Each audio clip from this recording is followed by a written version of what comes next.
In that case...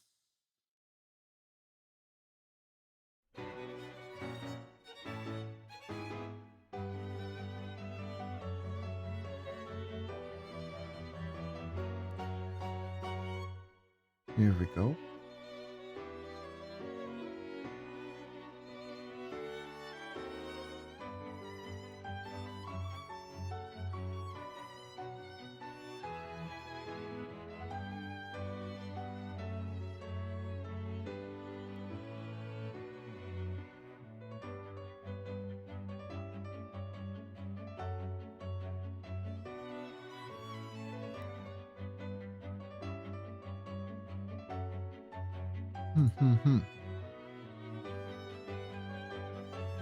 Hey Rose, welcome to the stream.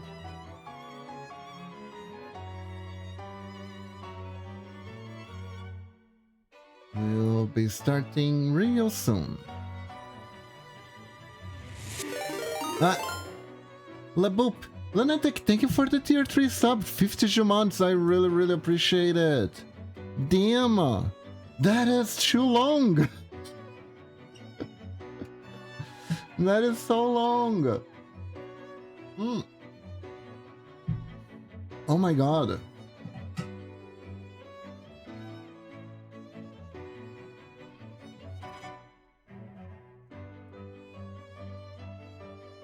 $20 in a row. That is a lot. That is a lot. Holy. Honestly, it feels like it should be more though. At the same time, it's a lot and it feels like it should be more. You're literally always here.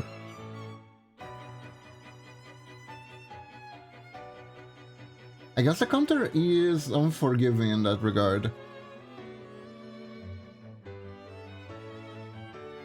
Like a damn.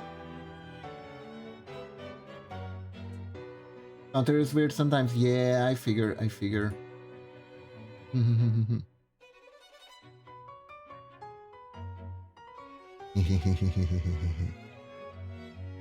My secret plan is coming to fruition. Also, I do have something I want to talk about, but I'm gonna talk about on stream. Because it's weird to talk about this sort of stuff when you're making a stream about talking about stuff. And you talk about it while the ads are on and you're technically in your intro screen yet. So...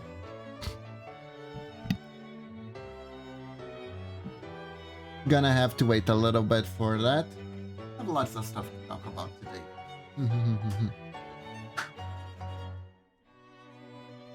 Secret ad talk. Yeah, this is the secret content that only the subscribers can see.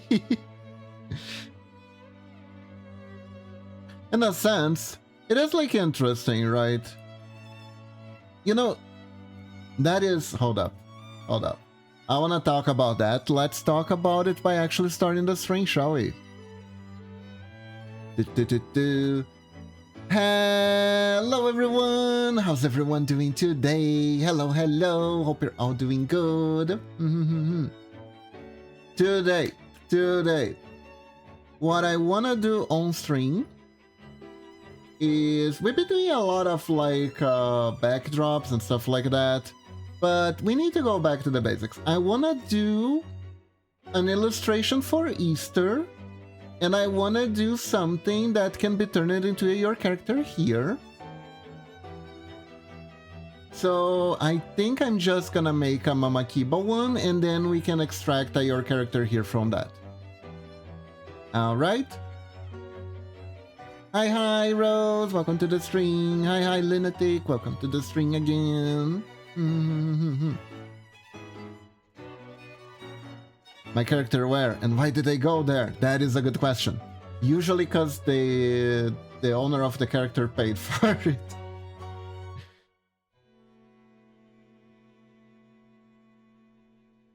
So. Let's get started, shall we? Let's get started. What was I gonna say? That's kind of an issue. I keep forgetting what I want to say. But.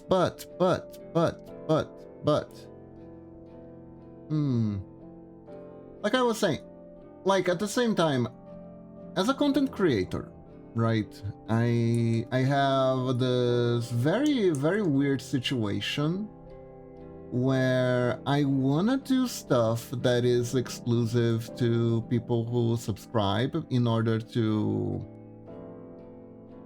as a reward, right? As a reward. The issue is, you can't reward someone who does something without kind of punishing the person who doesn't do it. You know what I mean? So it's kind of a mindfucky thing where it's like, yeah, technically we could, if like I make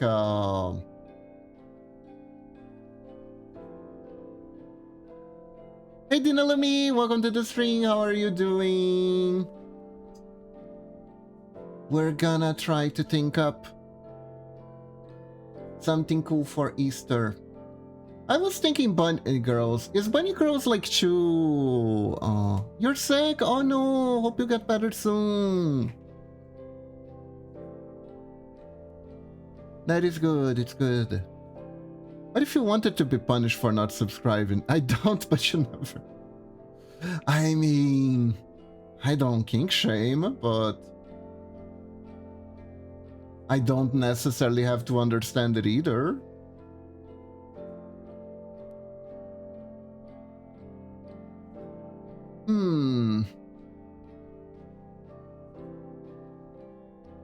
Guys, what should we do? Should we do Bunny Girls for Easter? Or is that too tacky?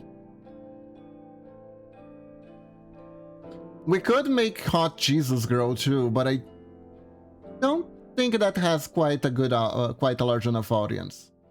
Would be kind of weird. That would probably be kind of weird.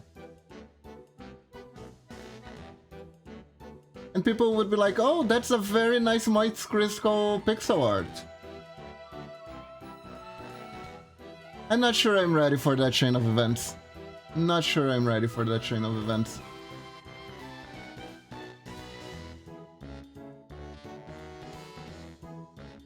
So... I think we're doing Bunny Girls. I was not expecting for you to go to Bunny to Hot Jesus. Yeah, because it's like, okay, so... there's the Easter Bunny, and if people want to do like an Easter fan art, right? They usually go to Bunny Girls. Bunny Girls like the resources, so... what other something girl I could go do that represents Easter? And the next thing is Jesus. I mean, I suppose I could make a chocolate egg girl, but honestly, that X body spray chocolate flavored ad still haunts my nightmares, so we're not doing that.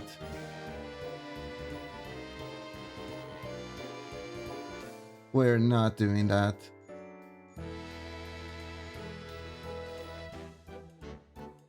Oh, I have an idea. We could advertise with something popular. Maybe I could draw like Fern from... maybe I could draw a Fern from... why can I not remember the name of Freeran? Anyways. Could draw Fern from Freeran in a bunny suit and be like, oh, your character here. Maybe that works. Let's do Mama Kiba. I like to use myself as the model.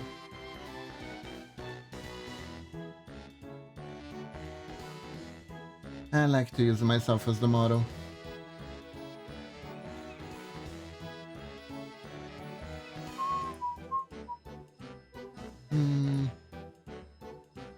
Let me see.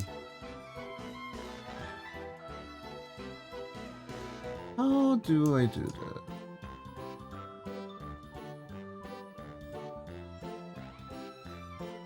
Oh, you know what I could do? That would probably work pretty well for this? I could do your character here, right?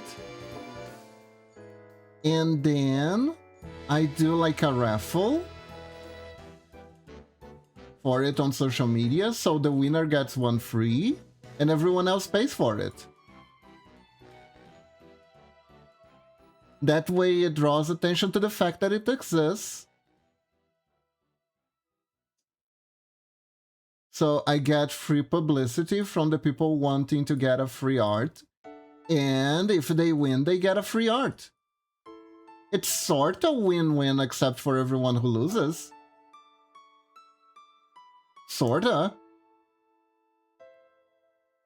What do you think?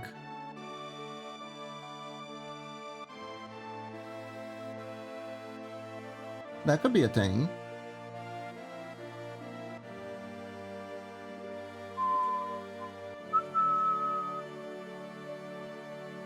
I wanna get this a little bit bigger.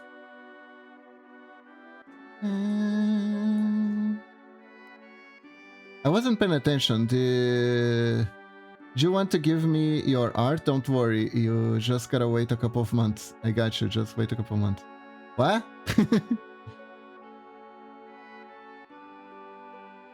No. What I said is, I'm making your character here, right? I'm making your character here. I was thinking about how to promote it.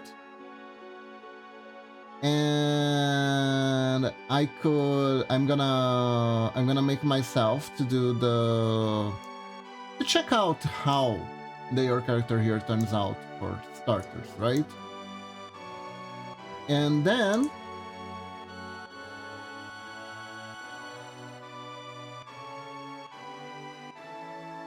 I can make like a raffle. Okay, I'll do keep a daily art team once I... Aw, thank you, Rose.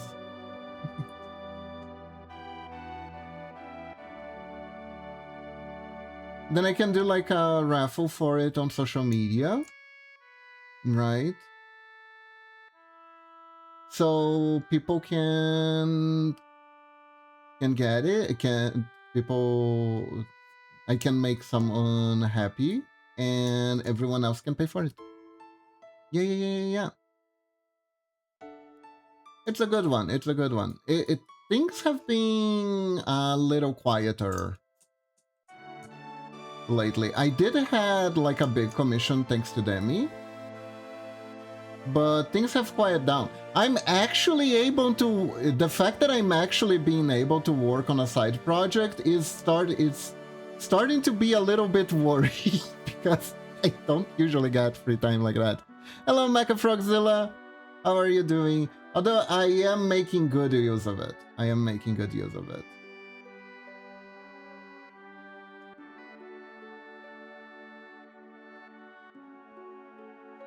If so far everything is going pretty well on that side project, and if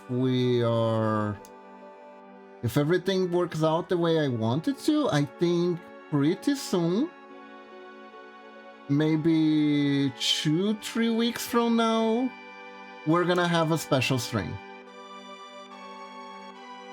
I'm doing okay, been playing a new game recently. Oh, what game? What game were you playing? I'm doing good.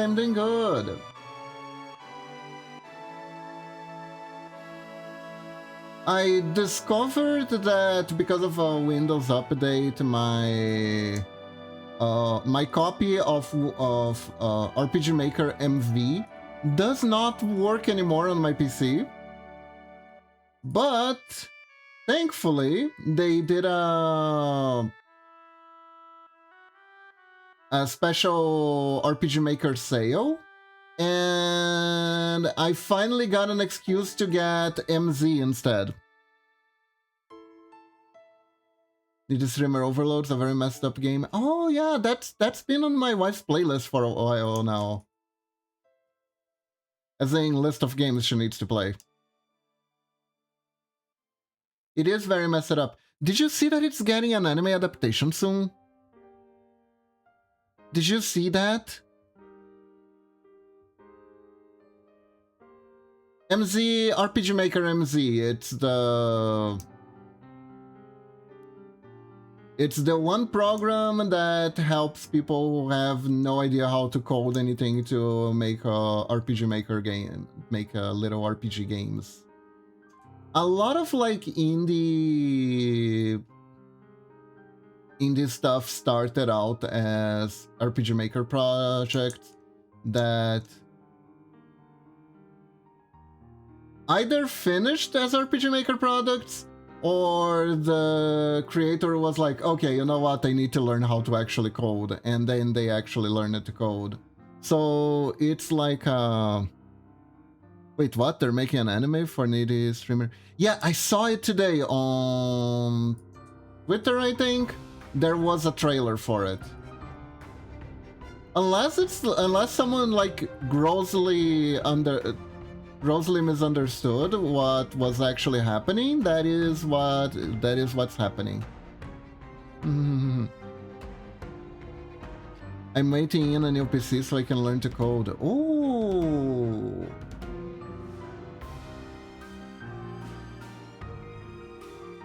that is good. That is good.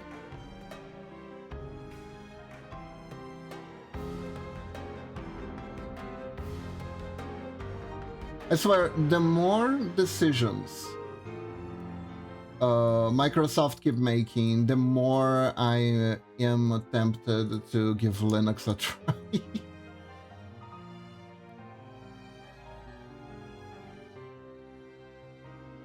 Started to be kind of like, okay, what runs on Linux? Does OBS run on Linux? Can I be a streamer who uses Linux? Could that be a thing? Can that be a thing?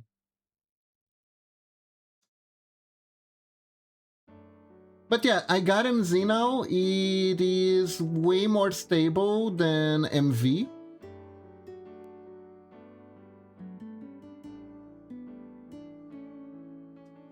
If you want to do an RPG, get MZ. Don't get MV. MV has an issue with memory allocation.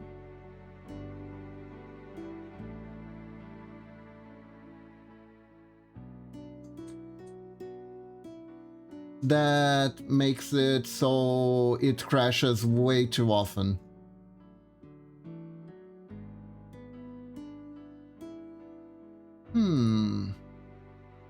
What's a good pose? I need a cute bunny girl pose. Let's see. Bunny girl pose. Let me search for quick inspirations.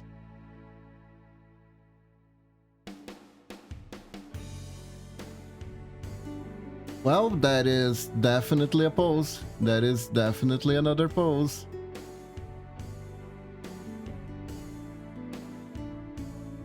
And that's a pose also, I suppose.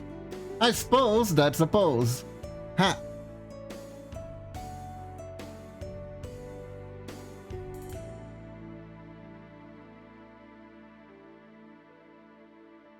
But good luck, Mecha Frogzilla, good luck. And if you want to use pixel art and you need help learning it or anything like that, I can help with that. If you need an artist, I can help with that too.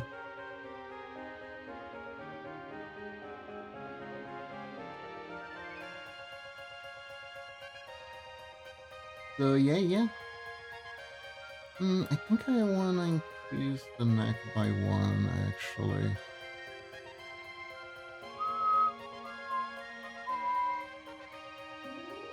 Oh. I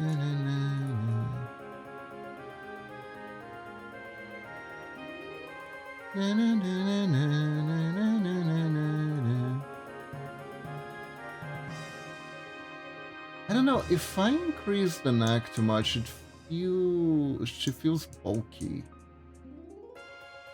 Guess we're keeping this one.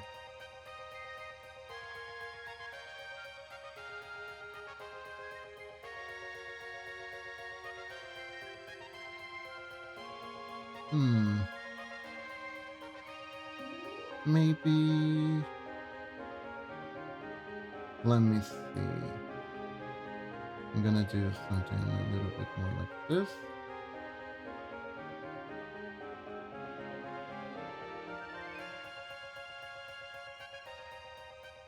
Look a little bit more like a side thing. Yeah. There we go. There we go.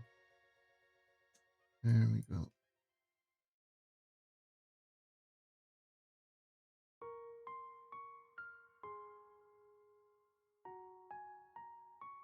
And then let me just make this side of the leg first.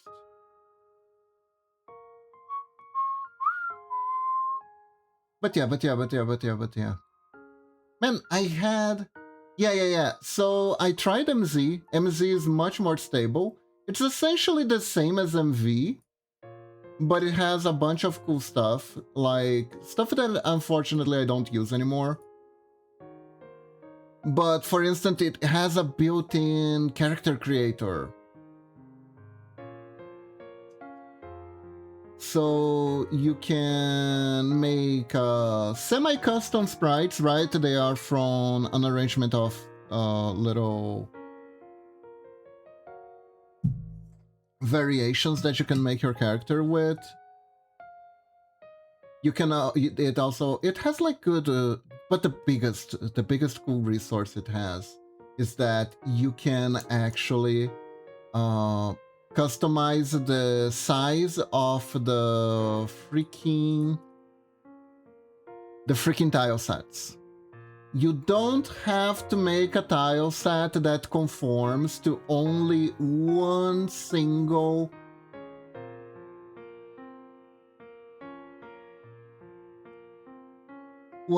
size anymore. And oh my god, I haven't tried it out yet. I want to try it out. It will be beautiful though, I believe. As far as art goes, I usually draw it myself these days, but I come across any roadblock I might need for help. Not likely, because I'm very stubborn and very used to doing everything myself. That is fair. Like, learning to do things yourself is really, really good. Also, though, very important to know when to ask for help, or at least know when to look for tutorials. There are certain things that no matter how many self-help stuff you get, it works way better when you actually have a teacher to tell you stuff. Like I did a basic art course at the beginning last year, through the whole of last year, and there were, I mean, I still have certain doubts and stuff like that, but like it gave me a much better basis of stuff that I can do. Like, let's create a little bit perspective. But that varies from people to people. Some people are actually more proficient at learning things themselves than with teachers, and some people absolutely need a teacher because sometimes they have hyper-specific questions.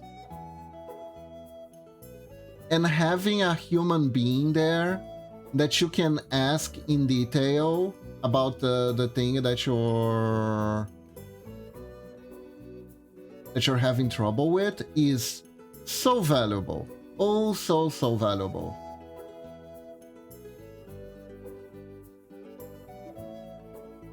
Me in particular, I'm a little bit like that. If I get like a little bit stubborn about something, about a question, if it gets in my head, right?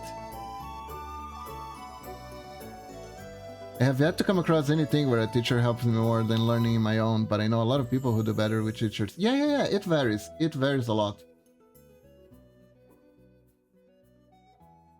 Okay, I'm gonna make a small assumption. Usually, when it comes to people who learn more by themselves, they're usually very good at experimenting stuff. right? The best way that they learn is by literally trying things. They like to try every little variation of something possible, and that's how they learn. So being taught the path right away doesn't help as much.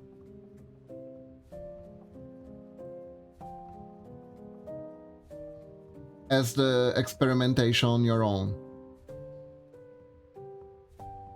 Am I right about that? I wonder.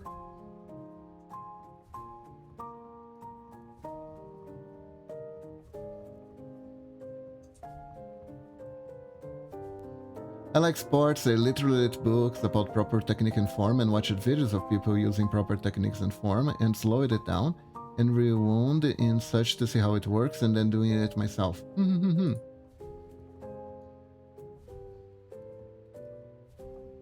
For fighting games, I use the scientific method a lot. For fighting games? Ah.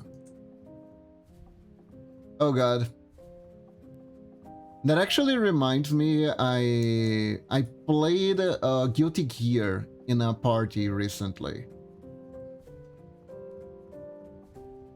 Kinda ended up becoming the raid boss of the party. Because no one knew how to play and I was like the only one who actually played it a little bit before.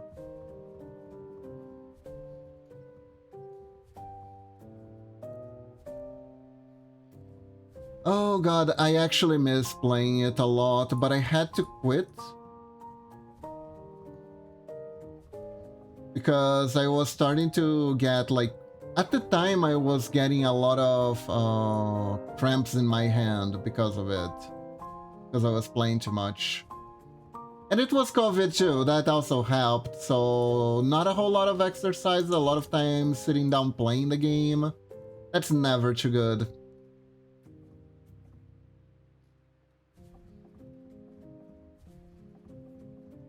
Not really a good combo.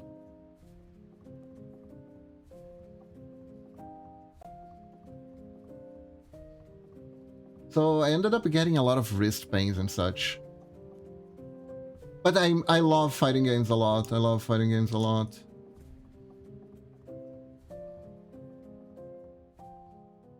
Don't love getting juggled non-stop, but I do love fighting games.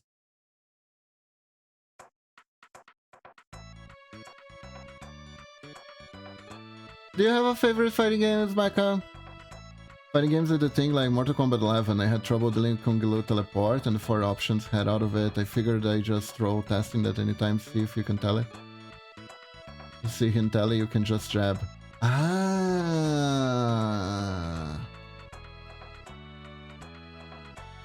Other than GG, what games do you play? For fighting games, lately I haven't really played anything. I did play a fair amount of Mortal Kombat way back in the day.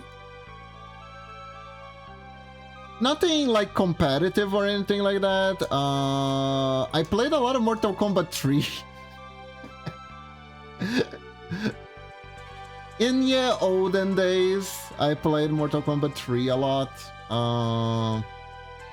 Street Fighter. I really love Darkstalkers. I played all the Darkstalkers game. Marvel vs. Capcom, Marvel vs. Capcom 2. I think I played 3.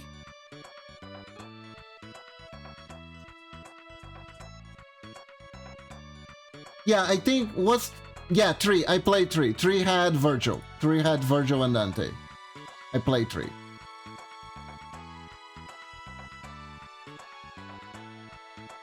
I'm usually King of Fighters. King of Fighters, I used to play King of Fighters 2. Ultimate Marvel vs. Capcom 3, Street Fighter Bros, and...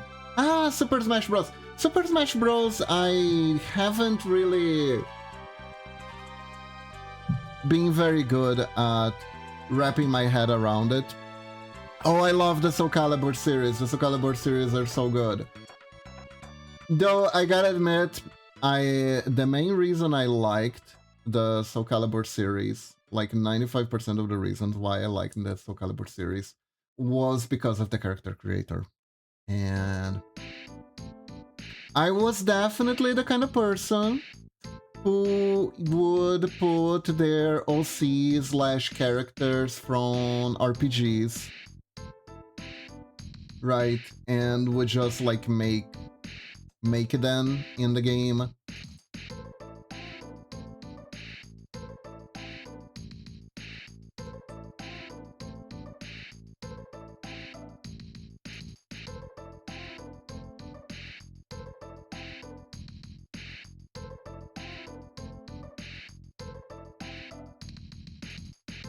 And that was like one of my main sources of fun, was just playing like those story modes and stuff, challenge modes and stuff like that with my OCs. So Calibur, I didn't do a whole lot of multiplayering because not a whole lot of my friends played it. Bro, I played a lot of... I see. I like the concept of Super Smash Bros. I think it's super neat. I love the characters and stuff like that. I can't really get into the whole... I guess having to map the stage around a lot. I noticed that that's a thing. I like how Soul Calibur is one of the first games that even make every girl in the game have double E's, and instead each female character has a different personality. Progress! Diversity! Heck yeah!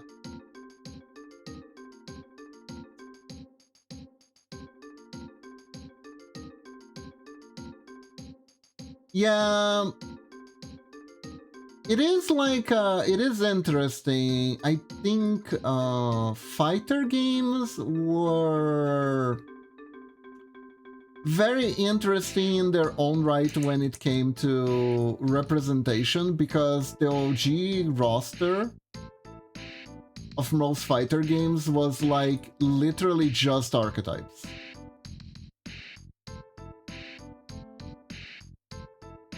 You have martial artist guy A versus martial artist guy B versus strange Indian mystic stereotype versus strange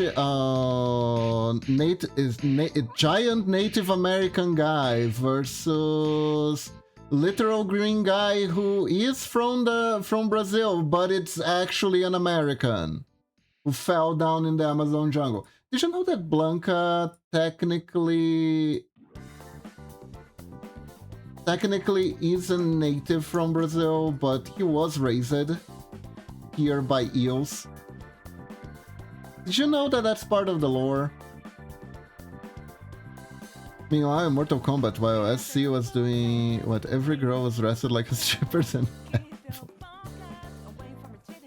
yeah.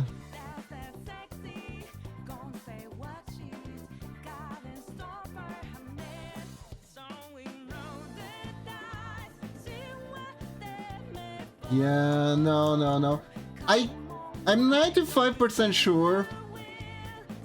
Isn't there like a thing where all the Mortal Kombat girls, well, at least half the roster are like the same girl? But then again, that's true for the guys too, because of Sub-Zero.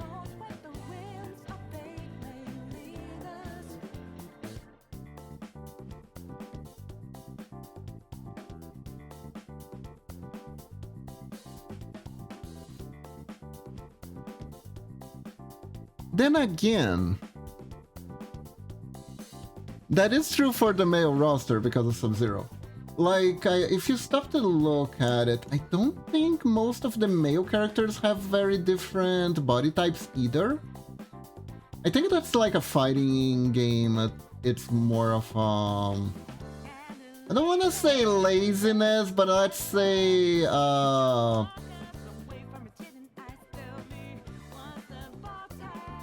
Restrictiveness. Karate guy slightly more aggro, karate guy friend, evil karate guy with edger move, karate master, incompetent karate guy who accidentally turned his G pink, but doing laundry wrong, etc. Yeah.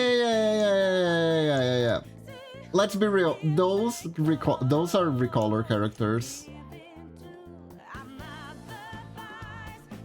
The real mass production line.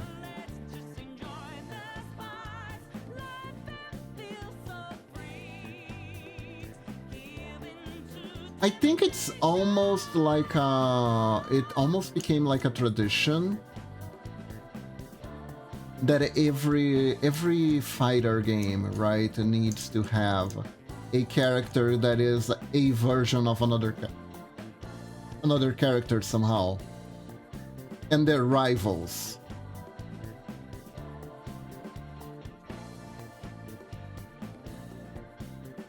Although, truth be told, I do love... What was his name, Dan? It's been a while. I say I love him, don't even remember his name. I main karate guy slightly more aggro than the karate guy's friend low. As a flaming uppercut. I remember there was a Street Fighter where both of them could do the flaming uppercut though. I think it was Hyper 2, where both Ryu and Kent could do the uppercut. Then they were like, yeah, let's give the uppercut only to Ken, otherwise he doesn't really have anything to distinguish himself from Ryu. If I recall correctly, the main difference between Ken and Ryu is that Ryu has the stronger Hadouken and Ken has the stronger uppercut. Right?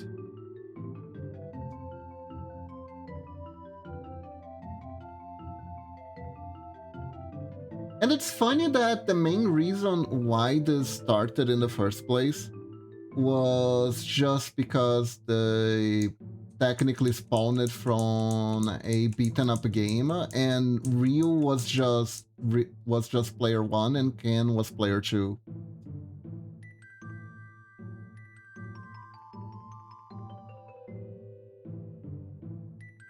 The first Street Fighters was actually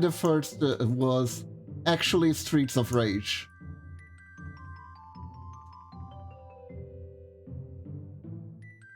But then Streets of Rage became its own thing. Oh, it's right that moves and arts for a fighting character called fighting game called League Intoxication, and the main character is called Straight Edge, and his wing code is Winner Don't Use Drugs. I see.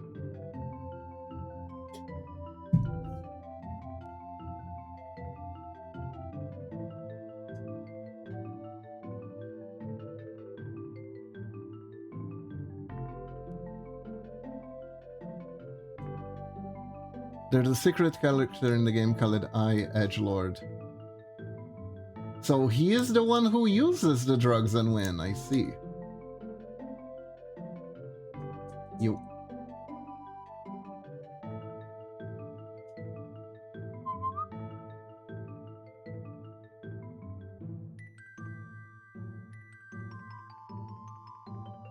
Edgelord is just his evil counterpart. Makes sense, makes sense. Most evil counterparts are edgelords, after all.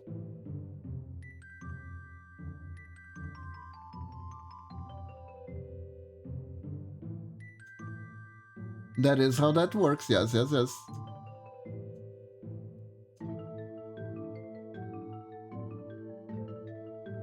Just look at Shadow the Hedgehog for reference.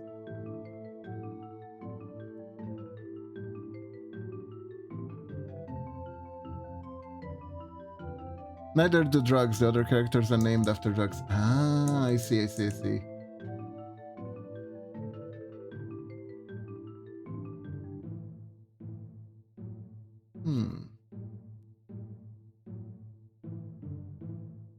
Ah, right.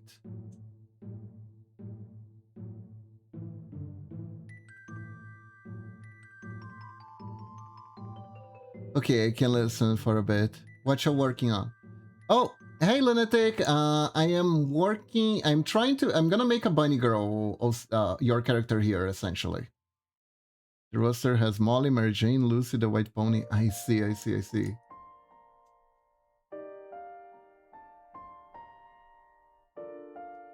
For Easter, because I should have done something for Valentine's Day and I forgot. Because here in Brazil we don't celebrate Valentine's. We have Boyfriend Girlfriend Day.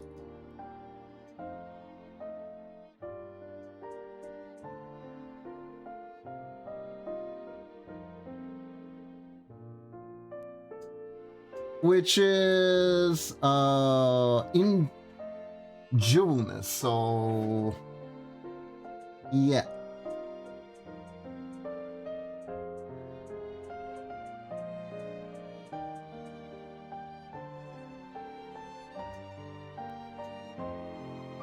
I've been pretty bad keeping up with like celebration dates, and I really shouldn't, because your character here's are important. They're Brazilian, never mind, you got Sean and Laura, not just Blanca. Yeah. There's even a Brazilian character in Guilty Gear.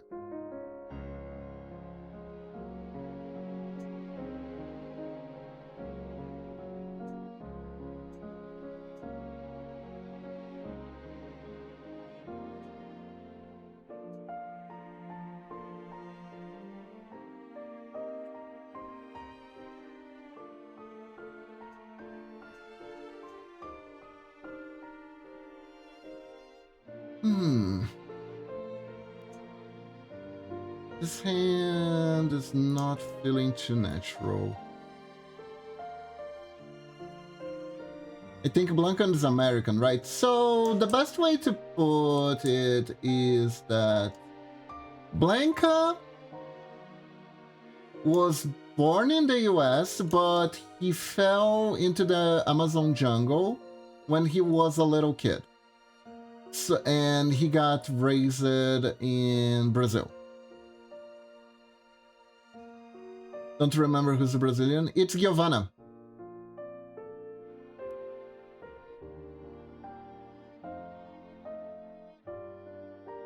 My understanding is that she is from the south region of Brazil. In particular, she really likes Foz do Iguaçu, which is a very pretty place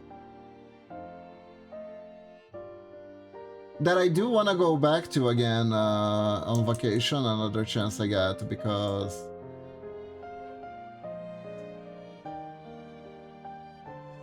you have waterfalls, you have national parks there. There's a national bird park there, it's very pretty. You can walk around with toucans.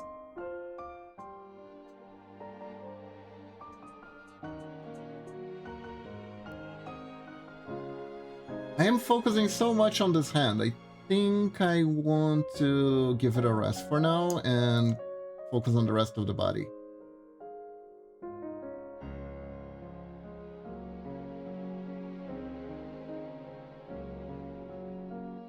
Don't go chasing waterfalls? Why?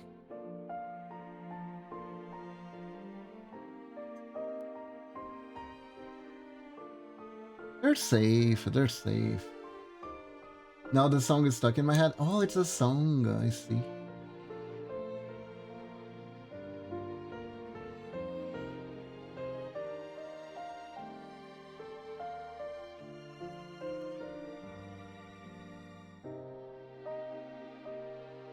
I see.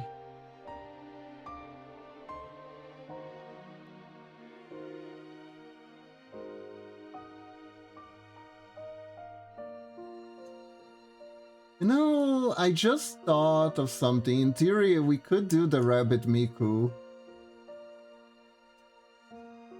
for Easter. Which actually reminds me, I once got shadow banned on Twitter for making a meme using the Rabbit Miku.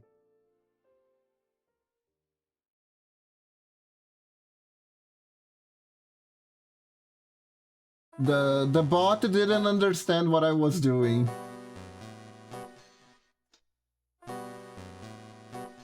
Wanna see the meme that was shoe-leeled for Twitter?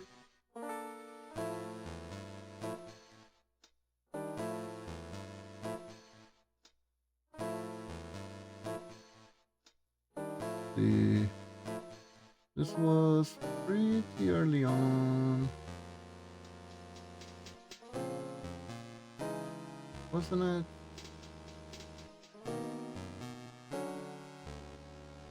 Was it like edited actually? Was it screen captured?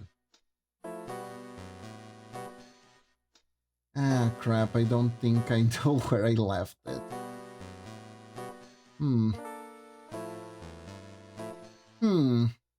Ah, here it is.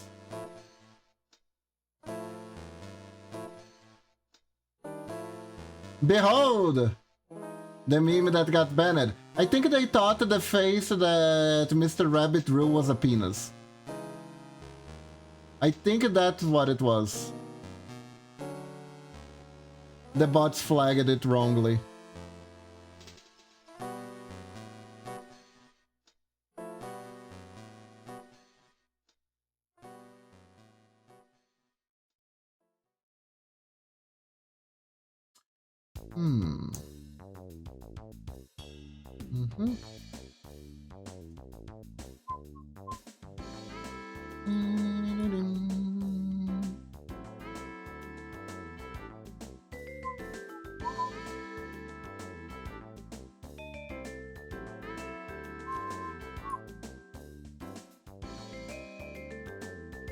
I once got banned watching a fighting game tournament and saying I had an action figure on one of the people in the tournament, and the box had a sticker that said, "Warning, choking hazard."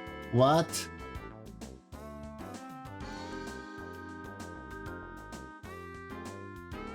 What?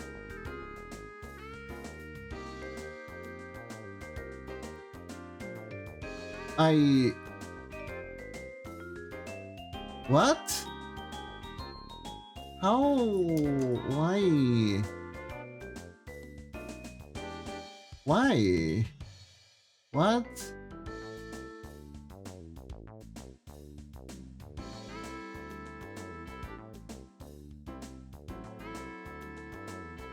Why, what, why, what, why, what, why, what, why, what?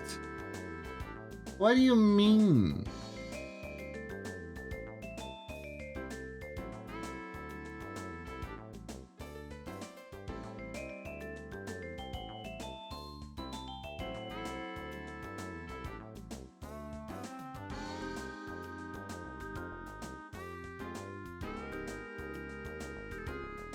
It was just an elaborate way to say they choked. Ah, I see.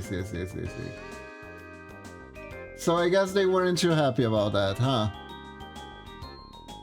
Makes sense, makes sense.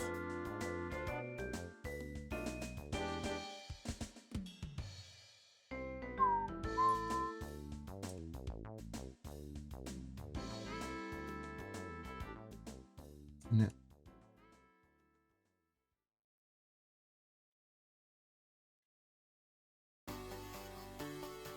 Which just made it more confusing because other people instead say they were choking and didn't get banned. Maybe they didn't appreciate all the extra effort you put into saying that. Though, if I'm gonna be real with you, if there were a lot of people saying that he was choking... Ah! I made now. If there was a lot of people saying that they were choking, I'm gonna go out of a limb and say that they couldn't really ban everyone, so they decided, we're gonna pick someone to be an example, and you were the lucky chosen.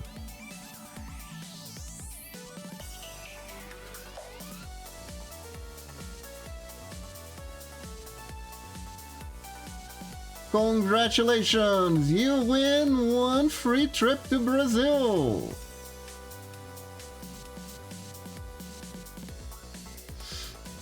God.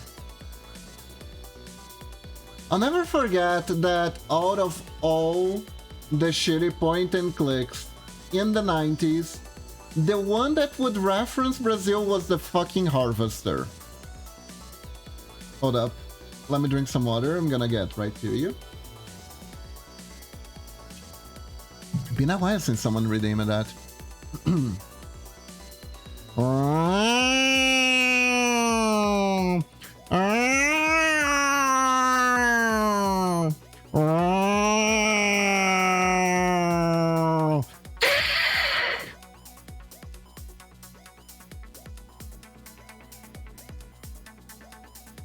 No, I'm adding the back legs, lunatic. I'm adding the back leg.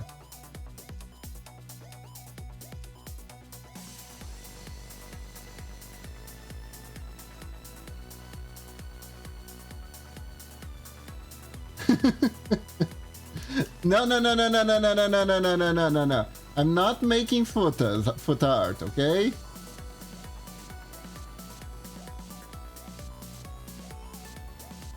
If you want to see that, you gotta pay extra.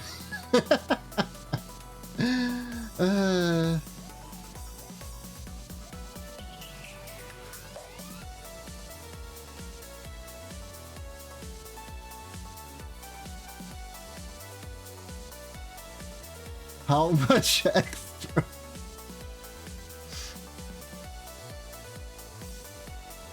Commission extra.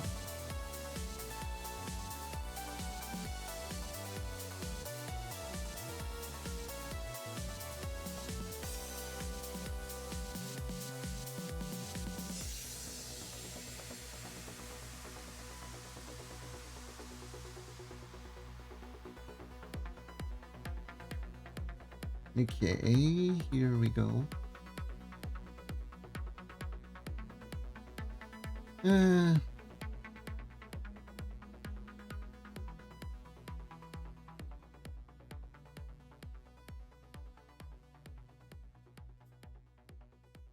we go.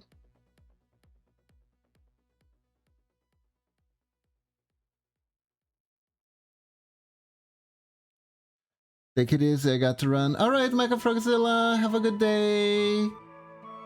Thanks for dropping by. Have a nice run.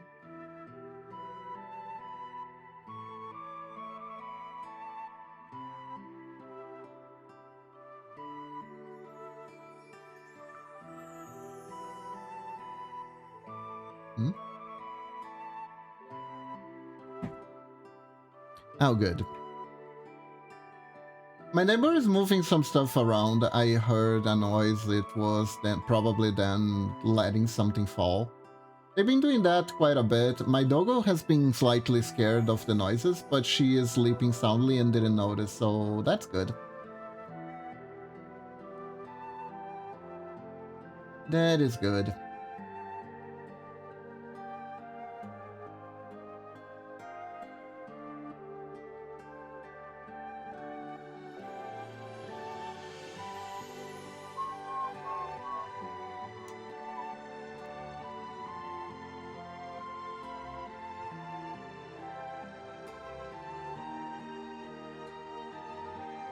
There we go.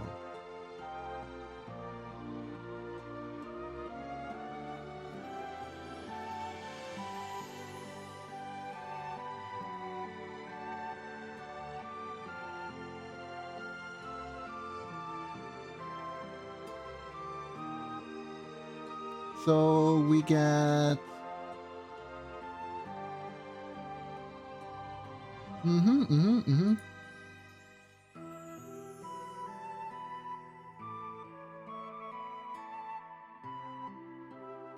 Should I put the colors as blue so I don't get into trouble on Twitch? Nah, this is just a sketch, it's fine, right?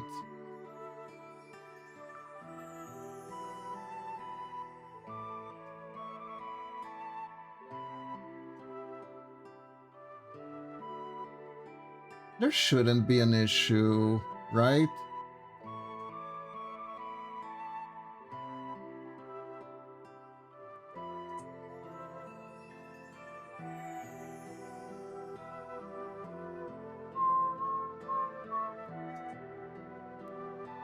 Oops, different layers.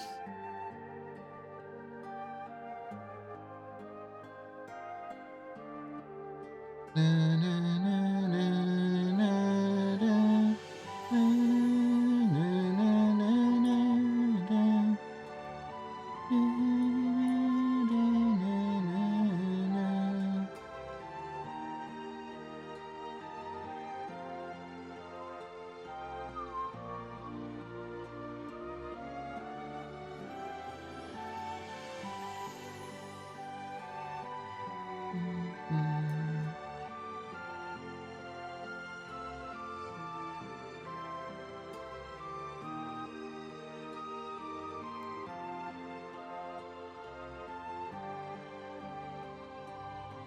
Okay, let's save this.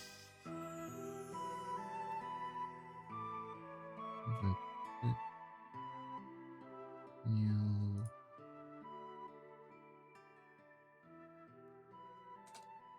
Character.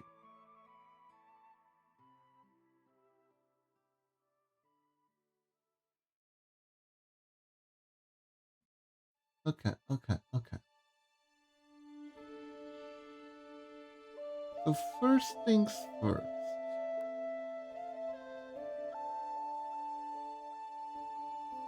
It's probably wiser if I separate both these arms onto different layers.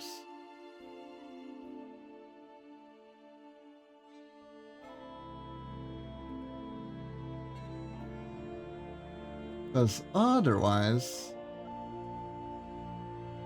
animating is going to be a pain in the butt. Animating is gonna be a pain in the butt, and I do not want animating to be a pain in the butt.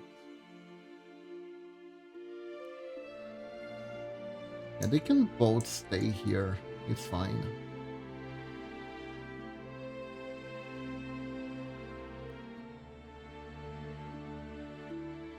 There we go.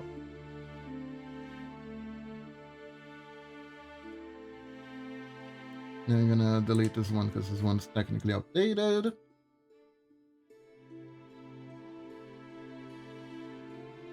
And that is fine. I think, let me check. There is one measuring trick regarding arm length, right?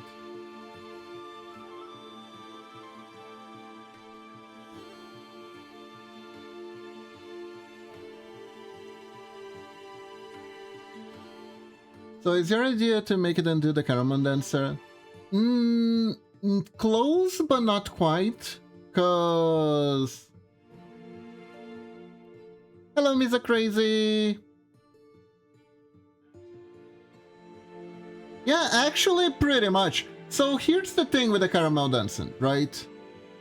The Caramel Dancing does a move that is pretty close. To a motion that they do in Japan, that is like bunny girls do in Japan to look cute. That is the pyong pyong. So yeah, I was thinking of doing like a little pyong pyong dance, but now that you said it, it is a little bit like the caramel dance. So it is gonna look a little bit like the caramel dance, not quite, but a little bit. And yeah, it's gonna be a cute dancing thing. And hopefully it will be good. It will be fun.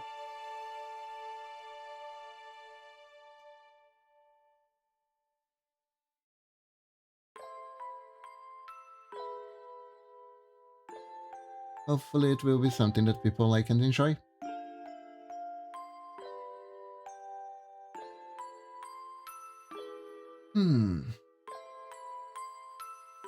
I think this is good enough for now. Let's get to actually drawing the goddamn thing, shall we?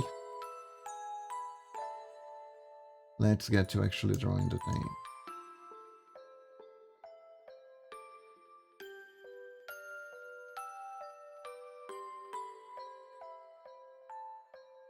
A new layer.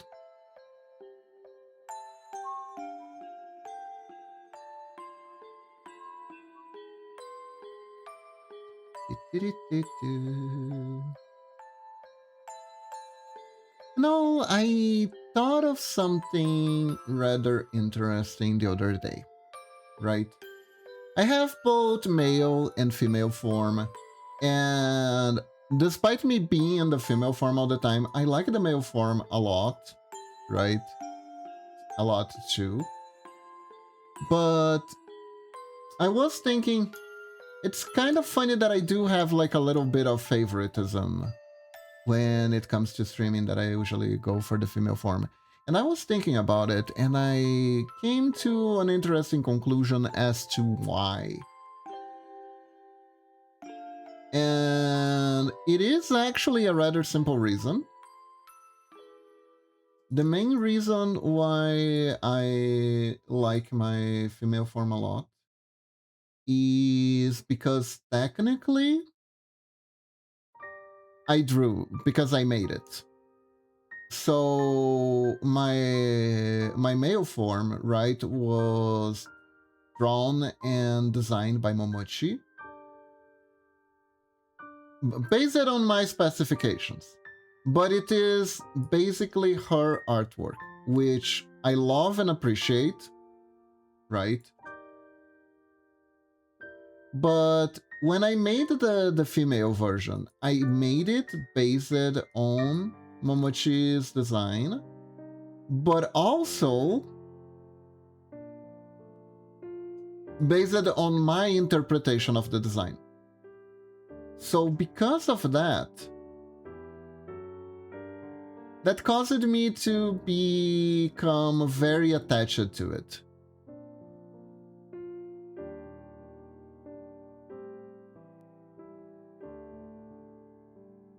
That created a sense of attachment to it, essentially.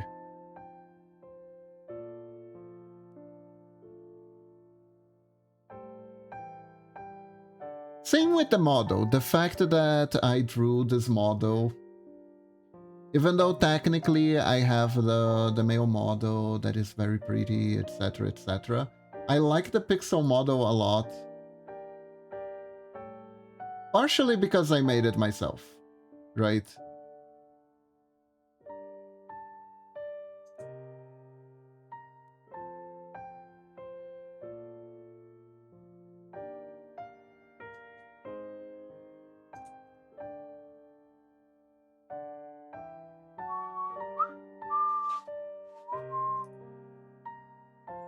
Oh.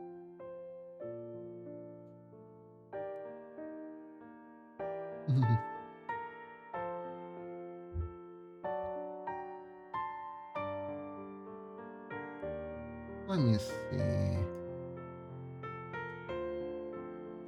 There we go.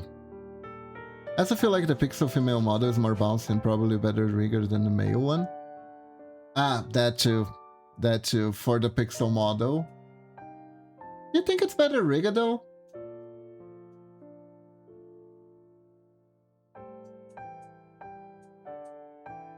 Like, you were the one who rigged about Lunatic. Do you feel you did a better job on the female one?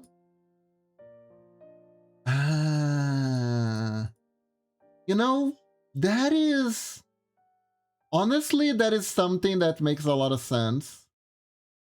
For a very painful reason.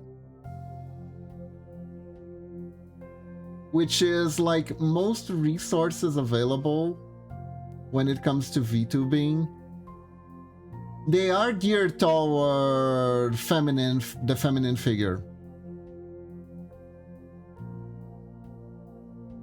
So a lot of people struggle with just making male art in general. Because the demand for girls is very high and the demand for boys is not as high.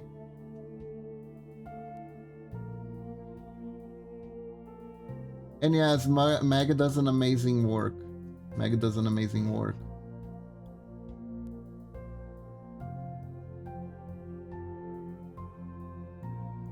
So it does create a little bit of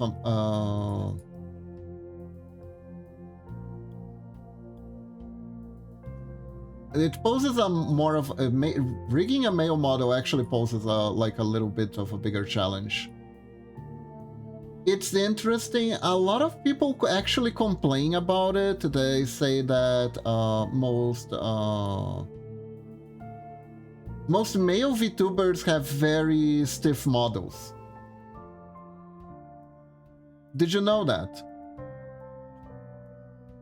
And if you look around on average, they do feel stiffer. Even like if you look for corpo VTubers like HoloLive and such, right? The male models, they are a little bit stiffer. Not, I don't know in general, but at least last I checked.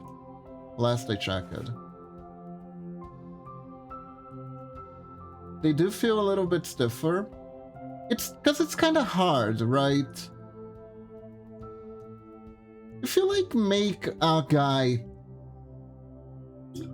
with a very muscular chest and you make the chest all wobbly, what? That's not gonna feel right, right?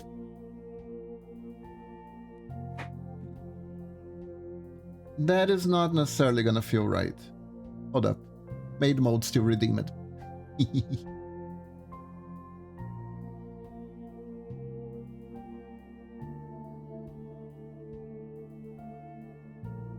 But male pixel is adorable? Thank you. One thing I can actually do in this model that I can't do in the other one is look yandere. Like this.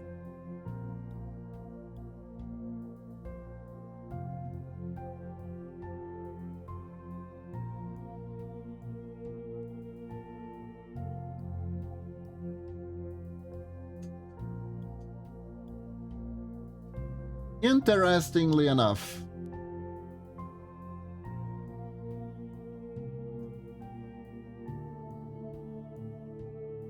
I think I just forgot about it in when I was doing the first female model, but I added it in the male one.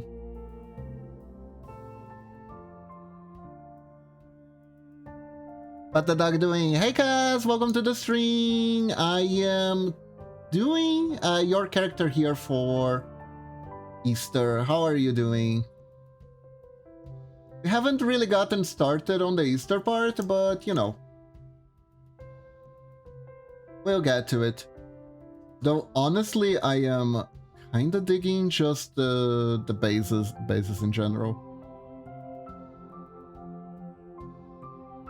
I sometimes forget that the male pixel came after the female one. Yeah, we started because the reason I made the female pixel model wasn't because I wanted to make a pixel model. It was more that I wanted to try to have a female form, and pixel art was the means we had available for it.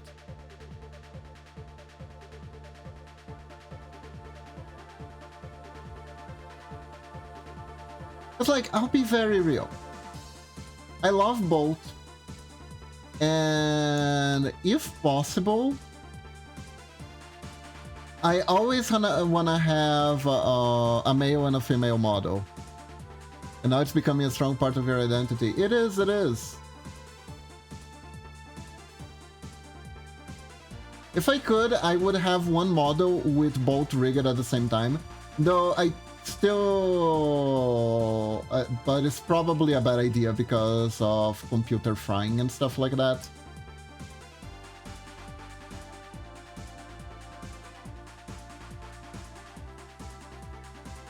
The thing also was, right, when I started VTubing, I didn't know it was an option. Hey, my little sassy passy, welcome to the stream. How are you doing? Hello. Hope you're doing good.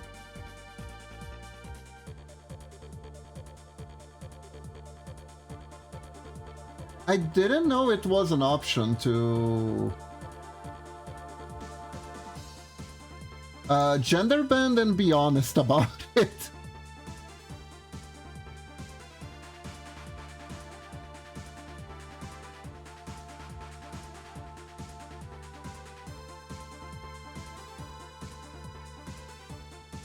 Alright, Lunatic, have a good one. Have a good Nini. I am good, long time no see. Long time no see! Yeah, yeah, yeah. Glad to hear you're doing good. But yeah, when I started streaming, I didn't know that having a female model with a male voice was a possibility. I came in with like the whole, at best, knowing about the not the archetype, the stereotype of the guy with the voice changer, right? Thank you. And I thought just because I was a guy, I'd had to the model would have to be male, and that the content would have to be different, I guess. There were a lot of pre-assumptions that got dispelled pretty quickly. The first one regarding the gender of the model, it was like dispelled literally the second I met Hato.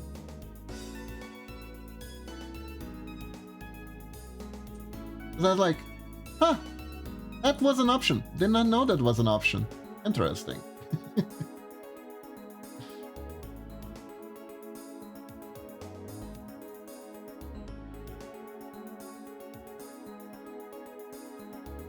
So that was one thing.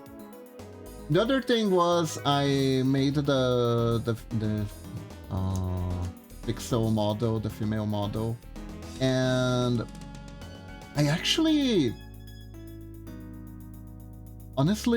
I think I on average get more complimented on the model when it's the female one than the male one. Mask models can't be on fan models and to Transground that hasn't done voice training yet. Yeah, that's true. But at the same time, that is like I was a little bit iffy on the identification, right? Because like, if I don't identify as a trans girl, is it still my right to have a female model? You know, that kind of stuff. I didn't really know if I was going to make someone angry. Essentially, I didn't want to make anyone angry also.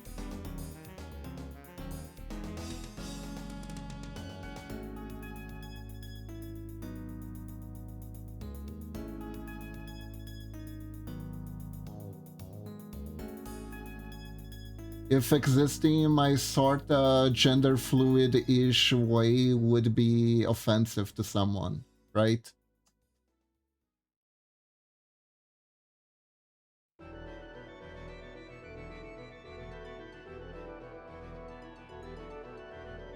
A lot of people, when they started VTubing as male VTubers, when I started VTubing, male VTubers were kind of a new thing. It was kind of a new thing.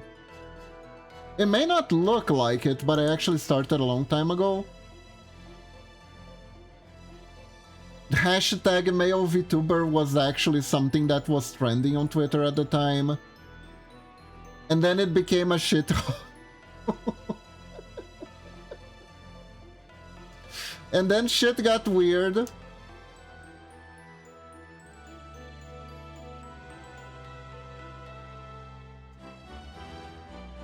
really, really fast. Like whenever you, it seems like whenever people like try to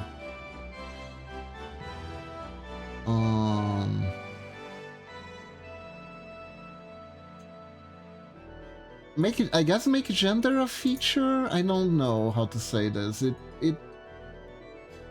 shit gets weird fast. Shit gets weird fast.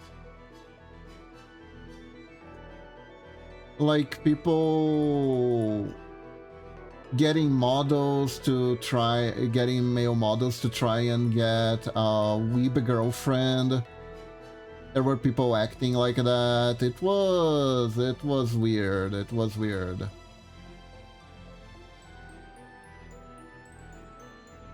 People acting like people were just doing that for that. There were a lot of weird generalizations and stuff like that. Meanwhile, the one thing that was very gendered about male VTubers, that was 100% true, is that there are a lot of like merch stores that don't really stock up on male characters. I think Mosabox had a policy where you could only upload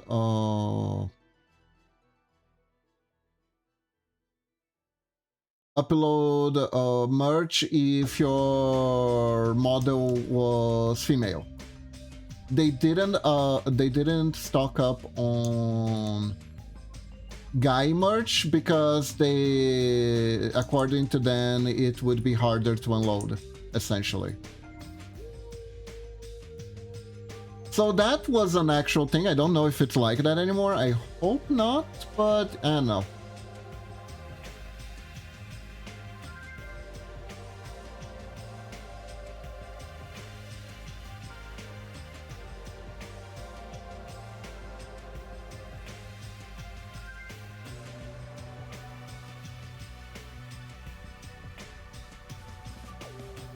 I don't know.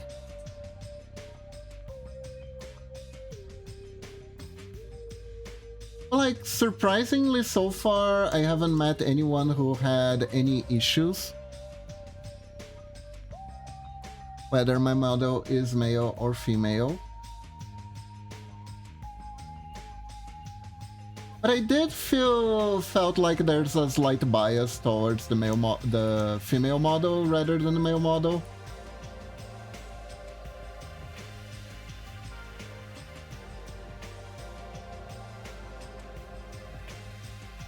And I like both, so I don't mind giving priority to one if it makes the viewers happy. To one or the other if it makes the viewers happy. Yeah. Besides, I literally let you guys control which gender I'm in.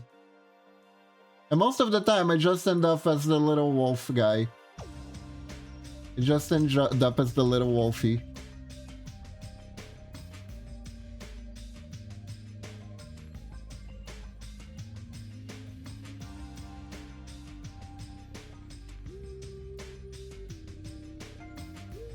Which was an awesome gift, by the way. Thank you, Momochi, and thank you, Lunatic.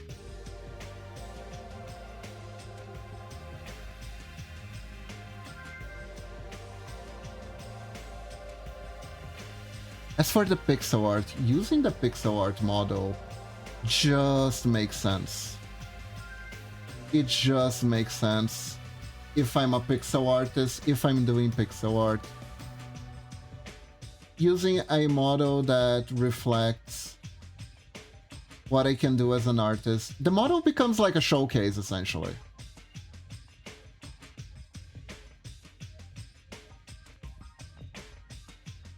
The model is a showcase. I feel like for artists, depending on what your art is focused on, if you can make the model yourself, it's not a bad idea to do so.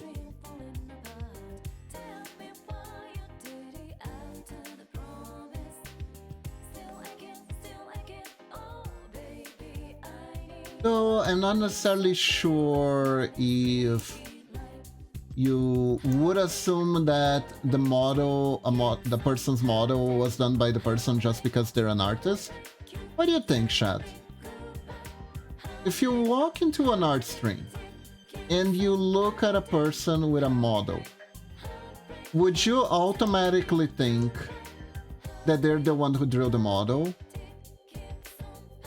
Like, for instance, let's say the first 5 seconds before you, like, get a look at what they're drawing and maybe see that it's in a completely different style than their model.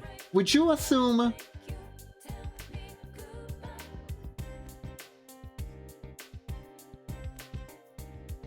Personally, I would. Yeah, right. I would too. I would too. That's not always the case, though. There are plenty of artists who commission because sometimes they are very busy and making every single freaking thing is a pain in the ass, right? Which is like the ultimate artist-streamer dilemma, where theoretically you could do everything. Hold up, we got another one. Let me drink some water first.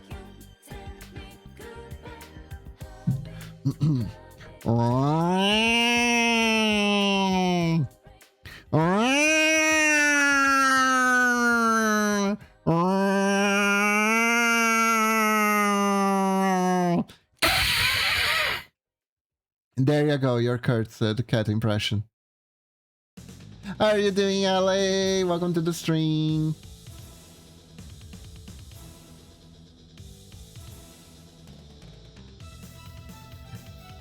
It says cursed. It says cursed. It's cursed for a reason.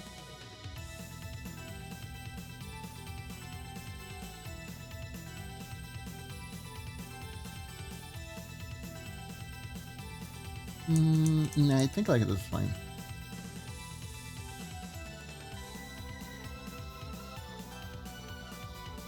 Yeah, this works perfect. I'm alright, just woke up. Nice, nice, nice. Welcome, welcome. Make yourself comfortable. Maybe grab some coffee. Or whatever you like to drink in the morning.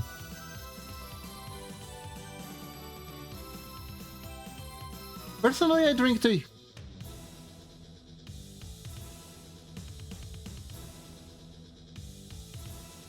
You never had coffee? Wow.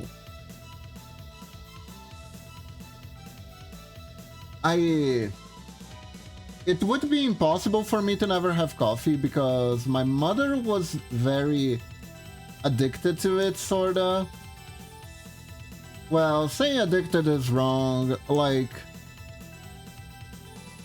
Okay, so my mom had to, like... When I was little, in order for her to drive me to school, she would have to wake up at like 4 in the morning. Not because the school was particularly far away. It was just a matter of the fact that we used to live in a city with very heavy traffic, right? And she was a zombie. So she had to drink coffee. Then when I was old enough for it, she would give me coffee so we could function that hour. But I always had coffee with milk. Only recently I started drinking it pure. Only very recently I started drinking it pure. Because I never really liked the taste of it much. I just gotten used to it.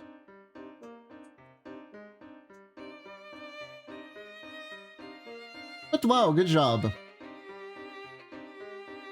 That's usually a good thing, actually, not drinking coffee.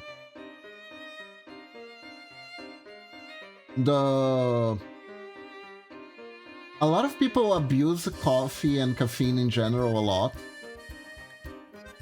because it's like it gives you energy, but that is very, very wrong. That is very, very wrong. Coffee, all coffee does is essentially blocks out the tiredness receptors. So instead of like gaining energy from coffee, you're really borrowing it. It's the best way to describe it, I think. Pretty sure I also never had an energy drink since 2008. Nice, nice, nice. I think between drinking coffee and drinking energy drinks, I think the coffee, if you're gonna go for caffeine, I think there is more in the energy drinks than the coffee itself, right? Also because when you're drinking coffee, you're drinking like a cup. Unless you're at Starbucks, in which case... if you're worried about your caffeine intake, don't go to Starbucks.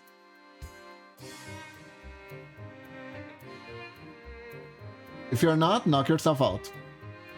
But if you are, probably don't go there. Ah, this is looking cute. This is looking cute. Shut up.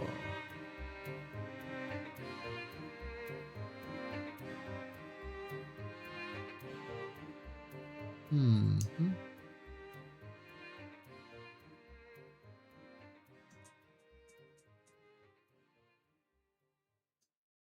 Maybe we can...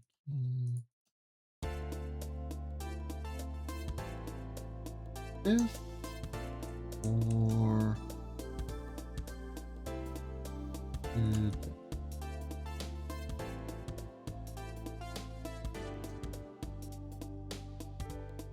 yeah, I think like this is fine. Okay, I'm digging it. I'm digging these proportions. They look good.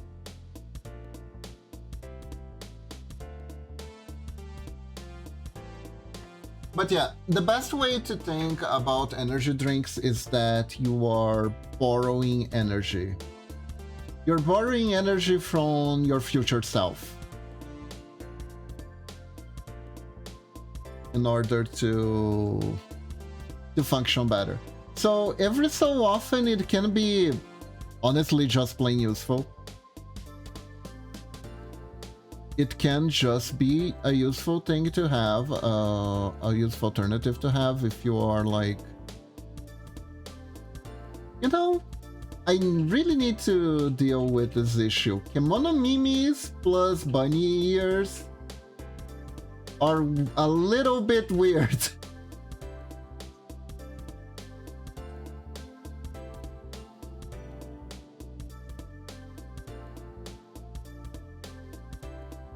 Like, where to put? Where do I put them?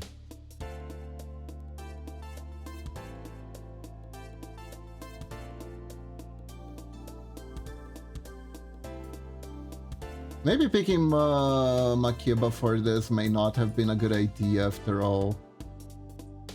But then again, if I am gonna do this for like VTubers in general, most of them are gonna have Kimono Mimis, right?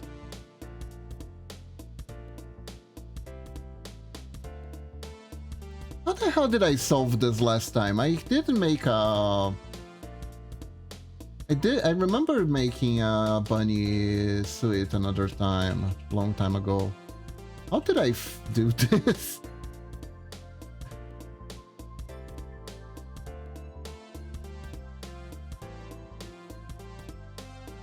Where was it? Ah, right. Back then my ears were much smaller. That's how. I had tinier ears. So it was easier. Hold up, let me... Yeah.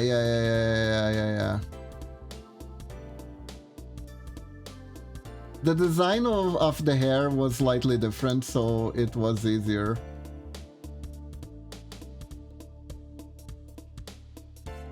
Right. I remember.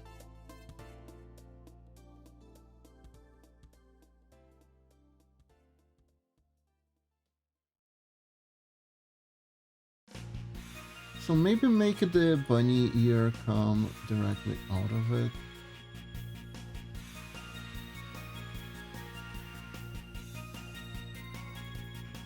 I just had a really cursed idea. Bunny Girl, but it's based off Max from Sun and Max. Oh god, what would that look like? Oh god.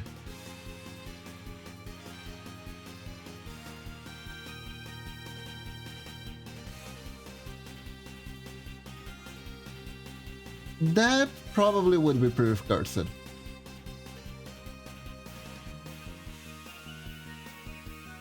You guys know Sun and Max?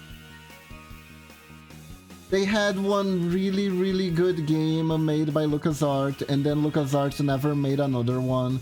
And then they got bought by Telltale, and there was a bunch of games that all were part of a massive saga. And then Telltale went bankrupt, and now they're in limbo again.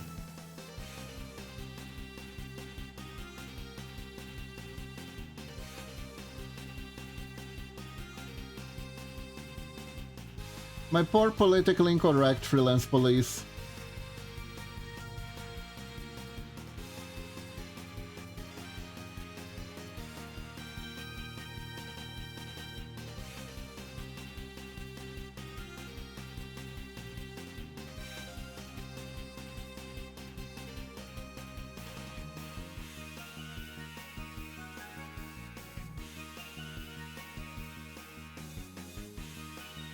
There we go.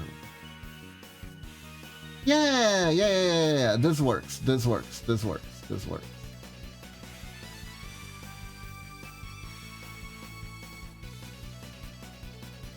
Okay, so now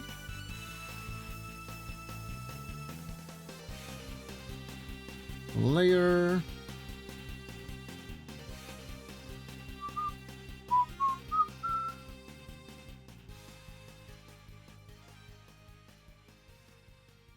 Let's make a bunny dress.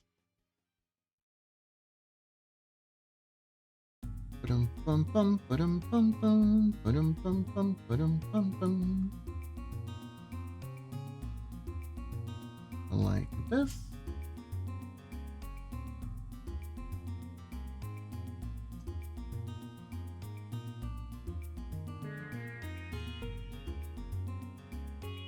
Very pretty.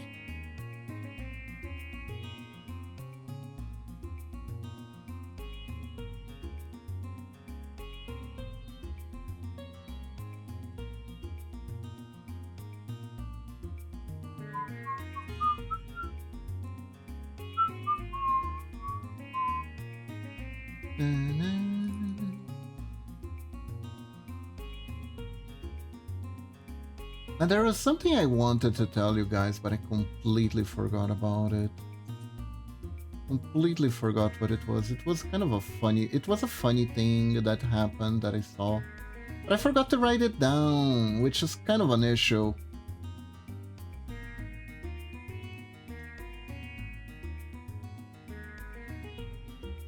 Because now I can tell you guys.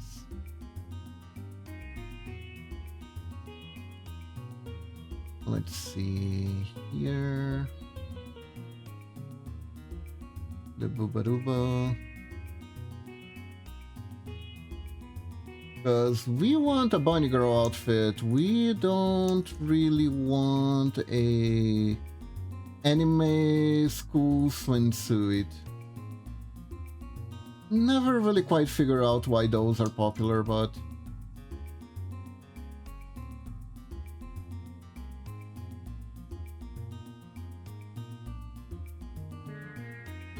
Weeb's gonna weeb.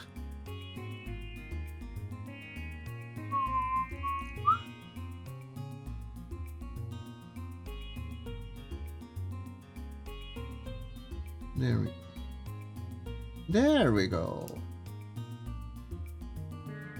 That's nice.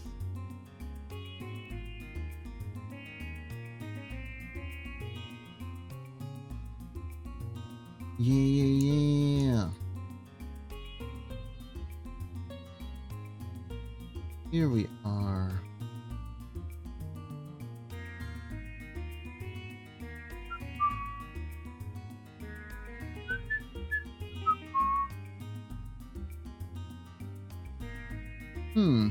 I wonder if I make my breast too small compared to my model. Hold up. I know male mode was redeemed, but you just need to check. Yeah, it's a bit tinier compared to my model. It is.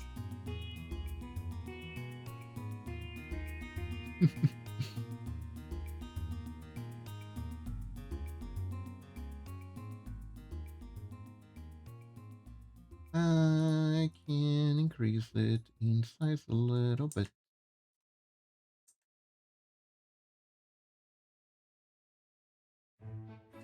Just a smidge.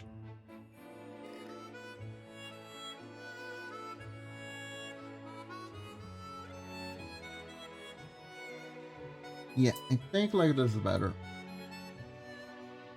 There we go.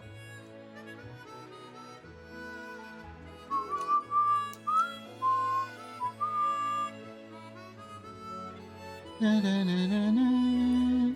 Na, na, na, na, na.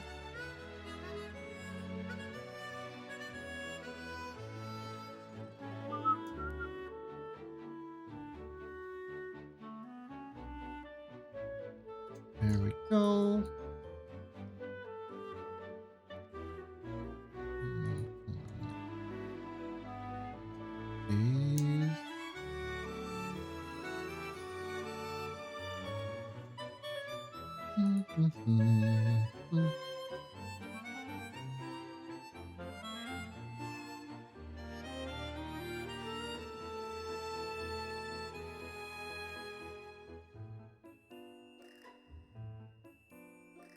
Okay, there we go. That's nicer.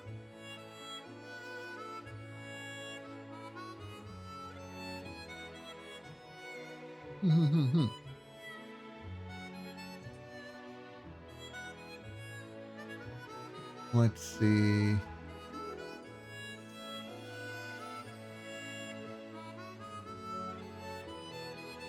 As the anime season settles in, the number of animes I'm actually still keeping up with is dropping.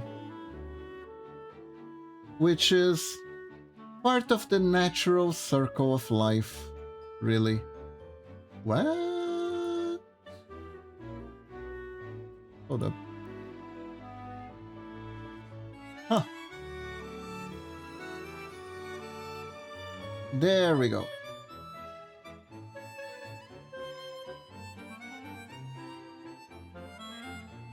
Oh, this is gonna turn out really cute. It's gonna turn out really cute, I think.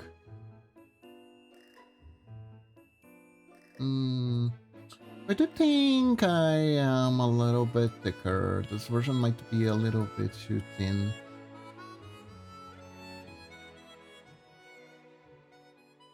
Boob singular. Boob plural. Let's see.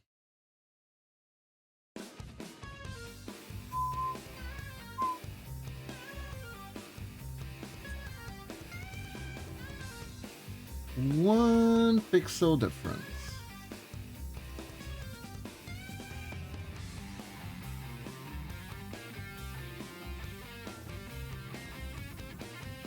Honestly, you don't even need...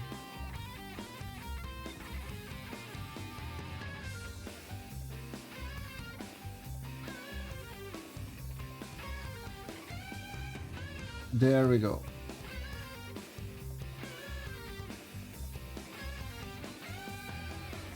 That already adds a little bit more oomph.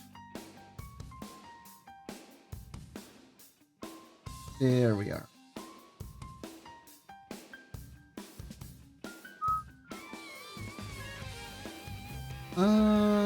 Wait. Did I do the thing where I used the wrong layer? Yeah, I did. I did the thing where I used the wrong layer. There we are.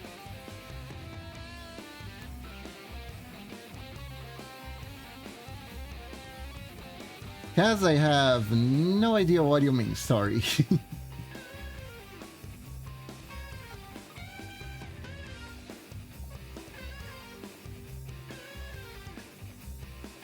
But let me think. Bunny girl outfit. There are several variations, but yeah, usually they go down. Yeah, if we're going for basic ones, they're like this. They're like this. Very, very swimsuit and very... I'm not entirely sure how it's holding up, but it is.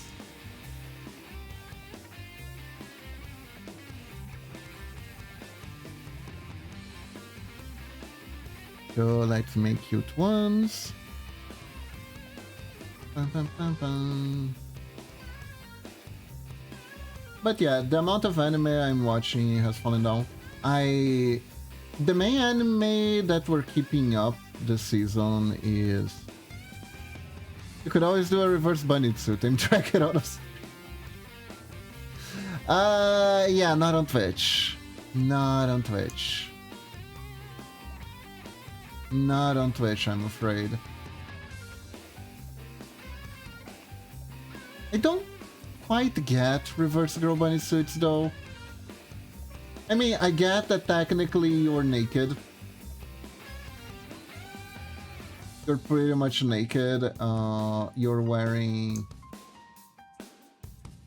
essentially the remnants of the bunny suit.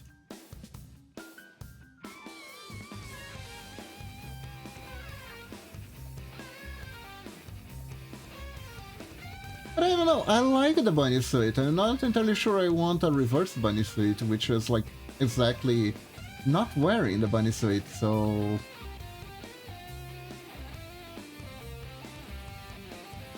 You know?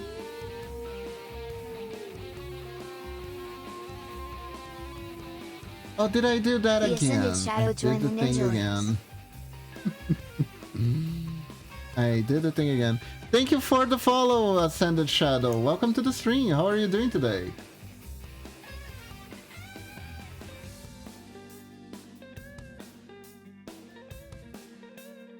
Hold up. I need to fix the error of my ways. My non-layer respect. Wait. What? I threw it here. Okay.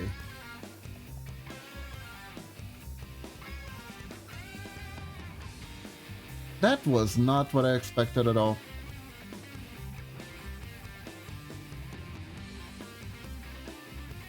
But there you go.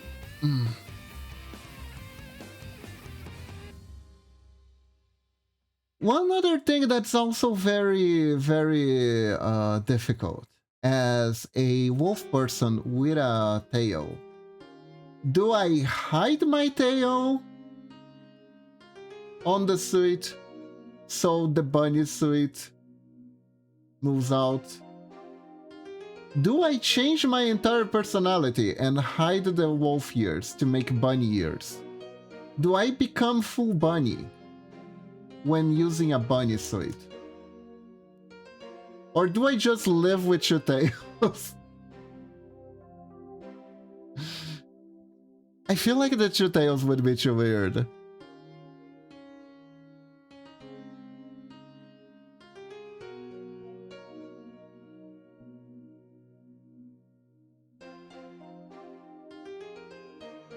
Six? Where did I get the two extra?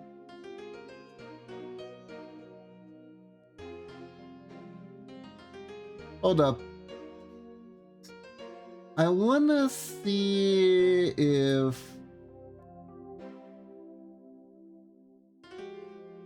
So, this is my tail. essentially, right? You get the cute white tip. Get it like this, kinda.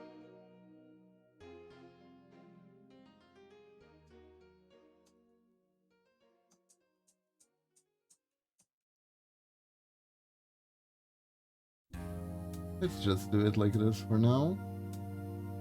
And then what? I glue the bunny tail on top.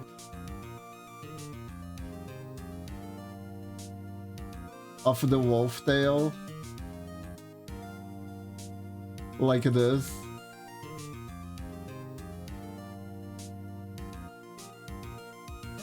Ta-da!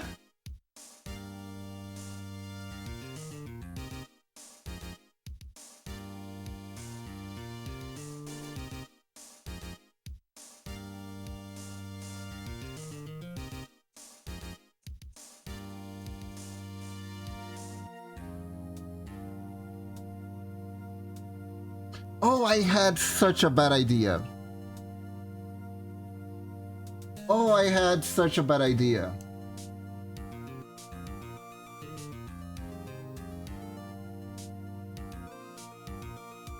I have such a bad idea. We do the bunny tail, and I hide the wolf tail between my legs. So there is a tail pouch.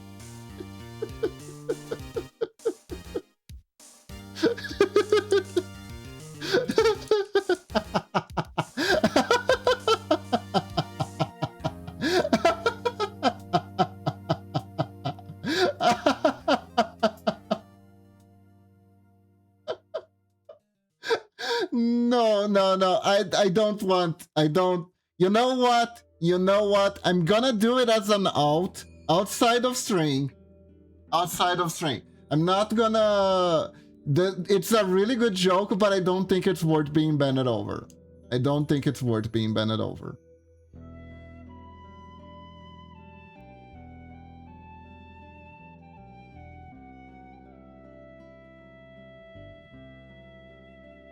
I'm gonna make an out and show it to everyone that asks, where did your tail go?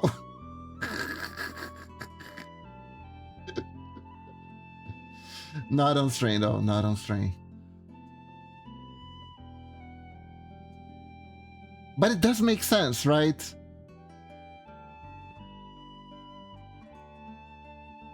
Cursed.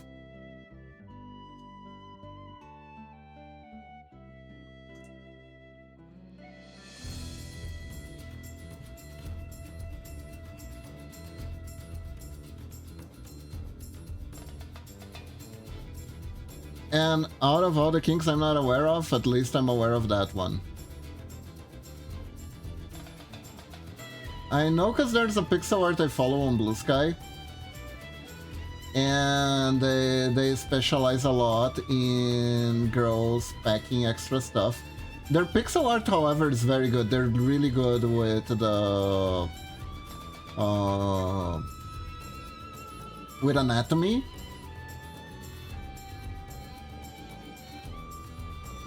Which I think it's a trend that I know of, that a lot of like good not safe for work artists happen to be really well versed in anatomy.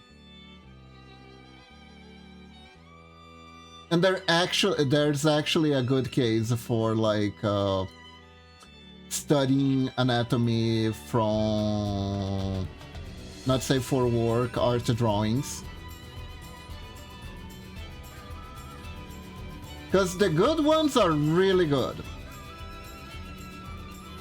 The not so good ones are not so good, obviously, but the good ones are they're like a valuable resource for anyone over 18 wanting to learn.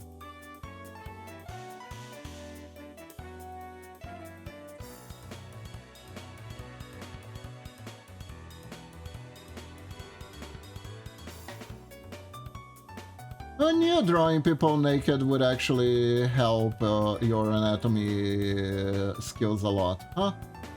Who would have thunk it?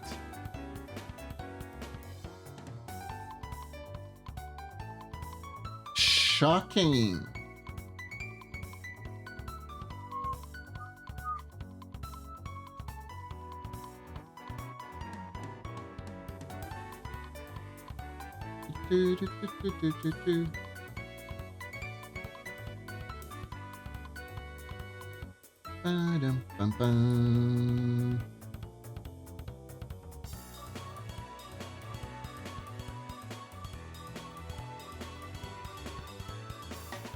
There we go. Hold up. 1, 2, 3, 4. 1, 2, 3. Let me thicken up this a little bit.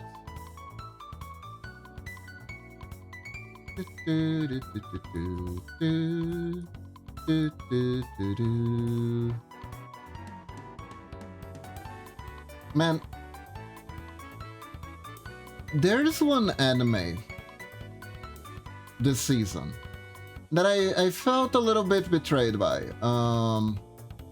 It was something the jack of all trades. I don't know.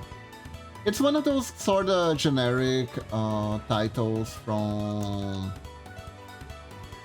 lit RPG anime kind of thing. It could be the jack of all parties gets kicked out of his party, and then the jack of all trades gets kicked out of his party, then rises up or whatever. But it's essentially the plot, by the way. It got me a little bit. It got me disappointed because the story is very typical. There's a protagonist. The protagonist is a support class, and as a support class, he isn't really getting a lot of recognition from his teammates, but it's okay. They're childhood friends, so he is there helping out. But then, out of the blue, the main leader of the party goes like, "Yeah, you actually suck. You're actually not good enough. You're a mixed class. You are not good enough. We need a pure..." Because he was originally supposed to be a swordsman, but he picked up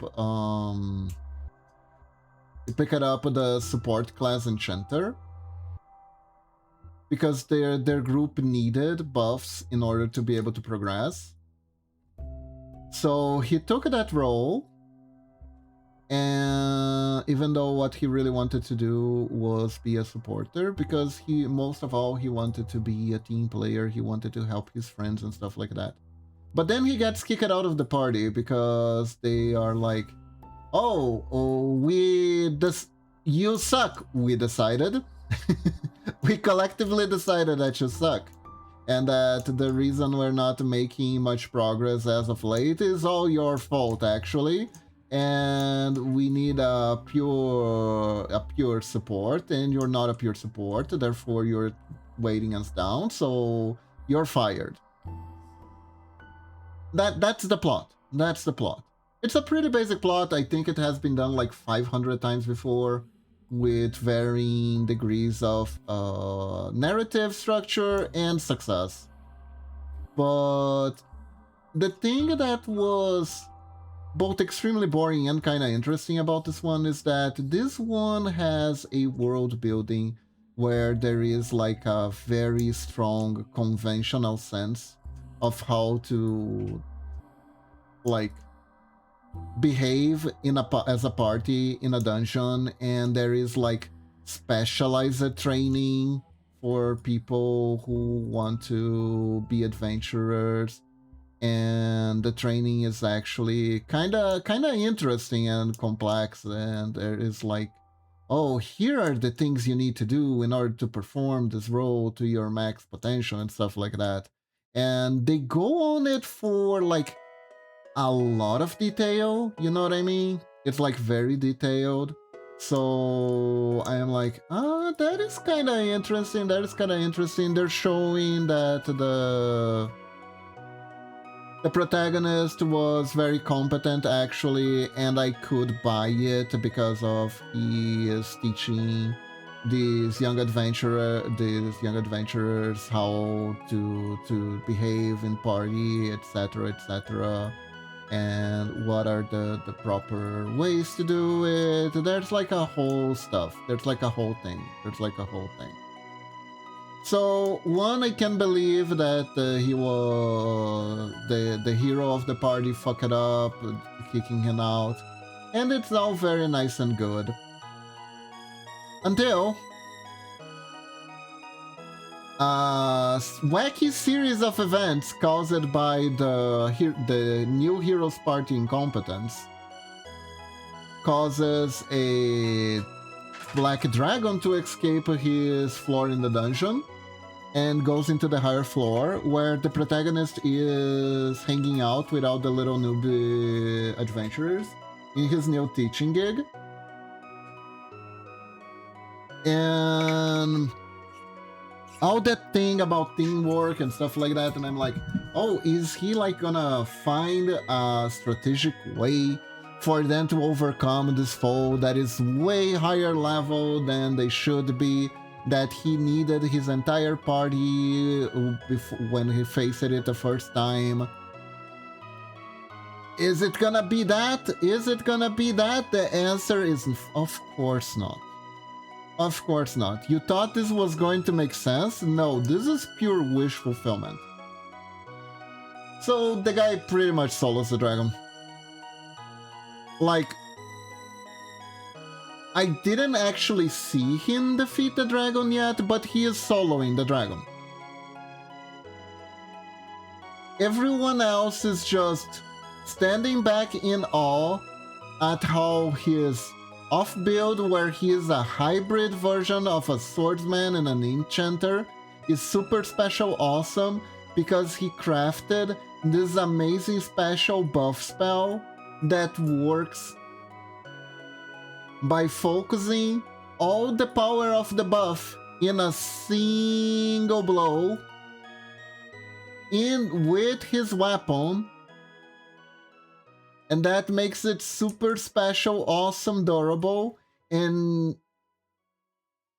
he is winning against the dragon, he is defeating the dragon, and all that shit about how you need teamwork and sort of different stuff, all the strategy that they teased that was necessary for a fight like this, all out the window. It's all out the window. It's nothing. There's nothing there anymore. There's nothing there anymore. This is about how this isn't about how things make sense in the story anymore. This is about how the protagonist is awesome. They establish all these complicated things so the protagonist could throw them all away. They even establish at the beginning that hero parties use it to be composed by generalists. Like every hero could do a little thing. And they never could go that far. That's why specialized jobs took over the meta, so to speak, instead of dungeon delving. And then they just throw everything out the window. Because the protagonist is just that awesome. Because this protagonist figured out new spells that for some reason the pure casters couldn't. I guess there is like one slight justification, which is that the protagonist technically, because he decided to be like a self-buffing swordsman, he could test it on himself a lot. Which is an excuse. I can almost like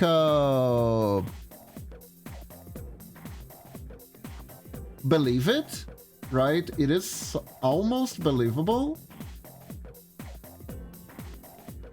But I don't know, we spent like 6 episodes of him teaching children the children adventure. How he was going to... How he was going to like do stuff, etc, etc, etc. And how teamwork makes the dream work, and they didn't... They're...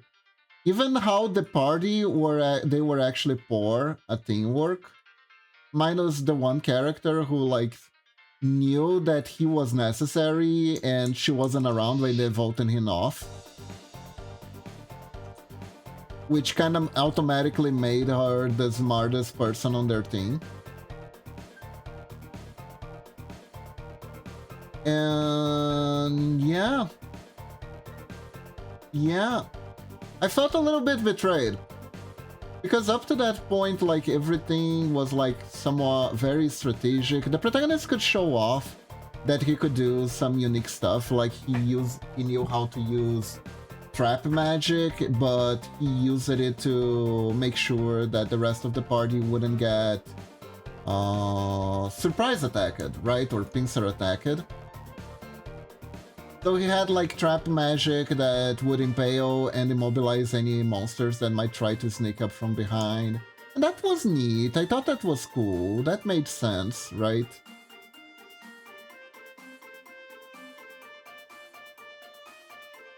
But then everything evolved into the protagonist being the most awesome person ever, and every female character being like, oh my god, I need to have their babies, or something like that, you know?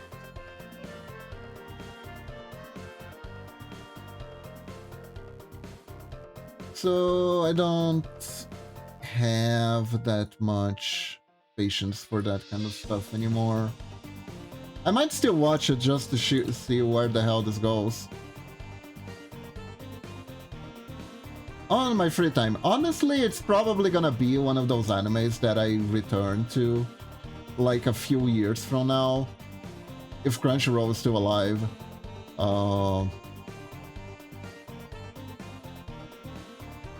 Because it's a sick day and I need something to watch. Because this type of anime, I usually only really come back to them when it's like a sick day. I do most of my watching of like stuff on sick day outside of like the season's premiere that I think are actually worth it.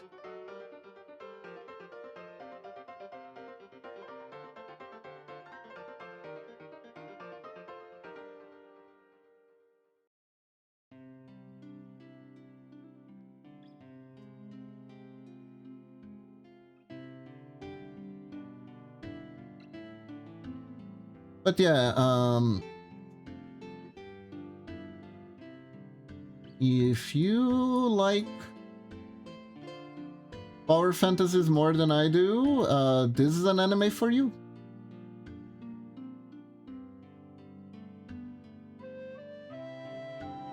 This is an anime for you.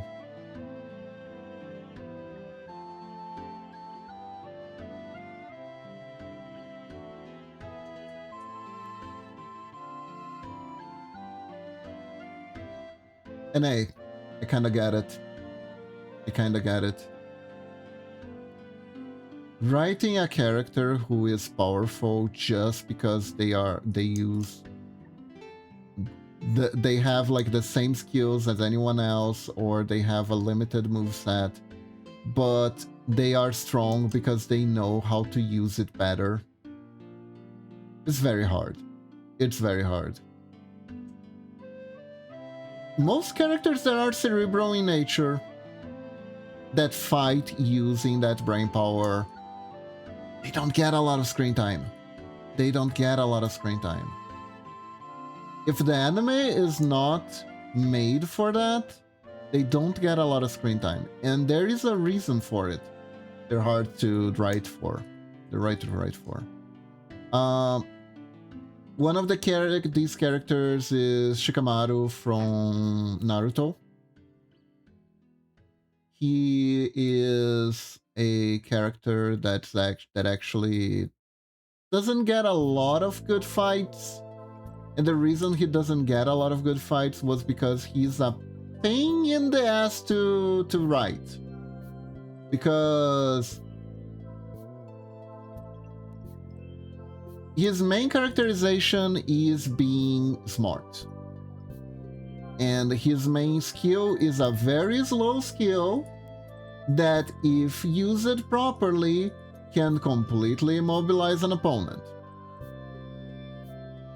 So, when it comes to him, if he is too effective, there's no back and forth in a fight. And that is not good, because a fight is exciting when it has a lot of back and forth. So, in order for you to write an interesting fight with a character that is smart and a power that is all about immobilizing your opponent, which, let's be real, most smart characters are probably gonna do that. They're probably gonna focus on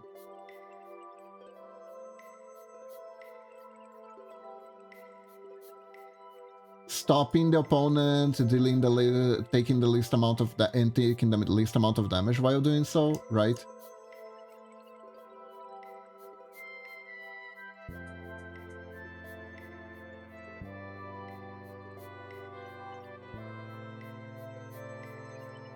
But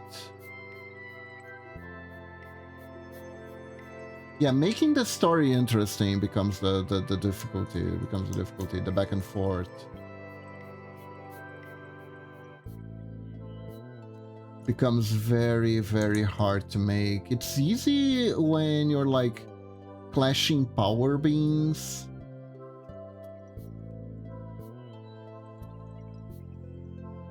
Or you're believing really, really hard that you you need to believe really, really hard in your friends in order to beat the guys. Something like that can be more...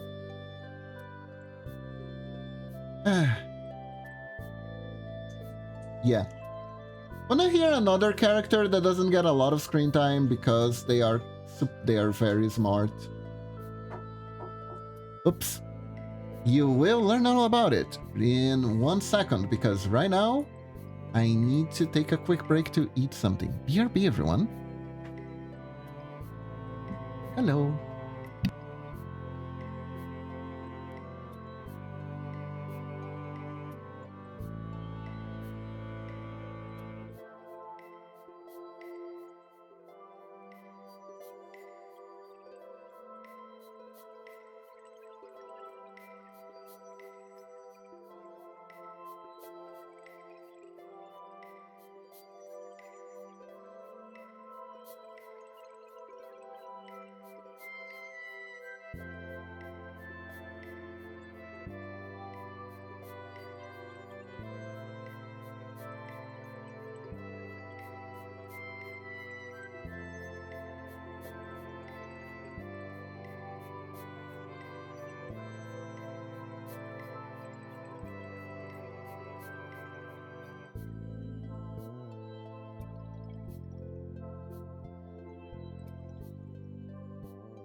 And I am back. Hello, Nanu. Oh my god, thank you for the sub. I really appreciate it. Thank you, thank you. Hope you're doing good today. I'm making Bunny Girl for Easter. How are you doing?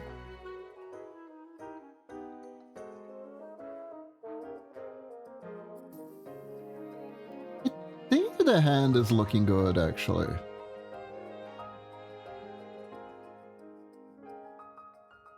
Maybe we need a third color here.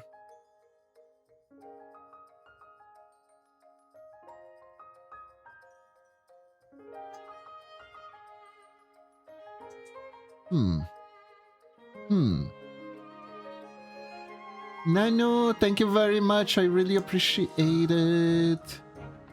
Thank you, thank you.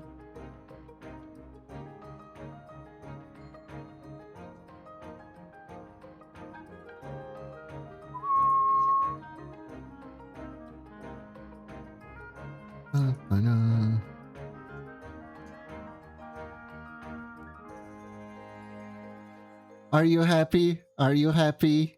I hope you're happy. I saw your tweet. I hope you... I haven't watched it.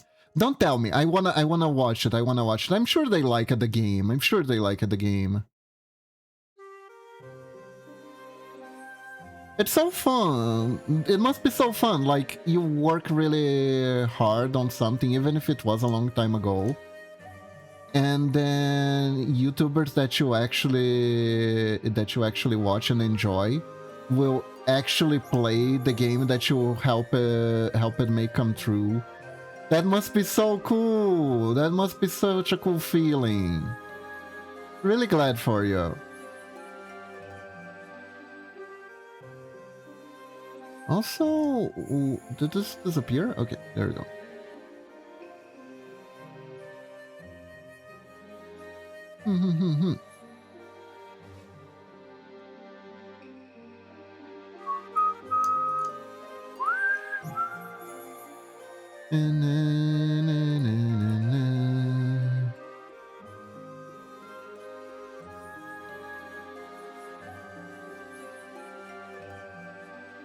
I need to update my playlist to find more music like this.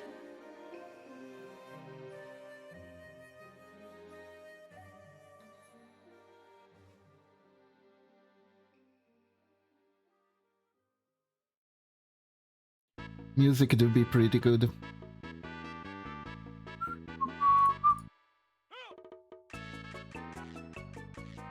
I might need to make a YouTube playlist though. Spotify's pretty good, but it is somewhat limiting. I'm pretty sure I could make like a bigger playlist on YouTube.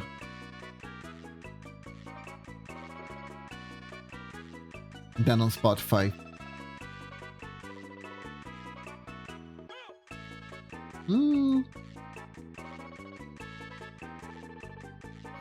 It's starting to look so... Oh my god, it's starting to look so cute. If I'm being very humble, I do say I am a cutie. Can you imagine?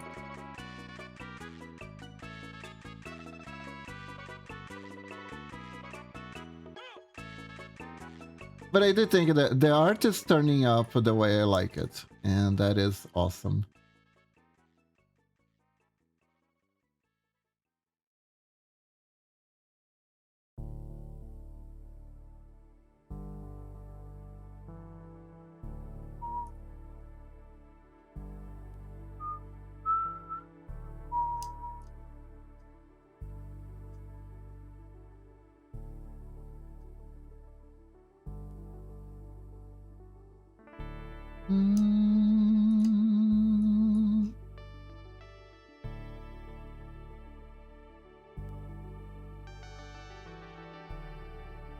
There we go. Okay, okay. We need to add, I think... Do we go for the bunny girl with the little... Do we put the cute bow on... We gotta put like a little cute bow, right? What's a bunny girl without a cute little bow? We have the space for it. The main issue sometimes is, do we have the economy?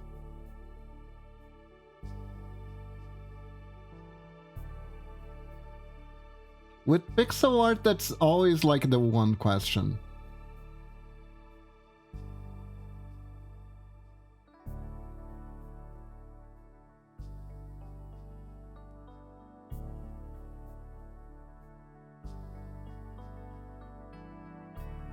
How much detail we already crammed? How much detail can we actually afford in the drawing without it becoming... Ooh, maybe? Maybe it's too much? Or do we? Can we do it? Can we do it? Let me try.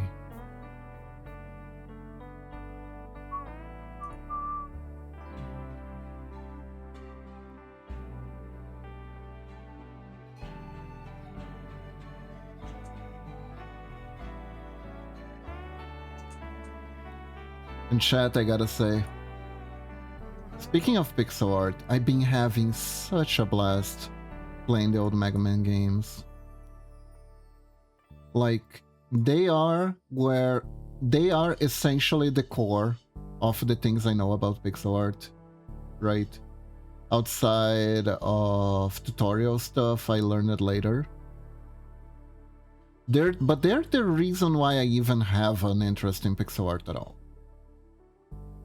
I'm being very honest. If it wasn't for them, it wouldn't be for Mario.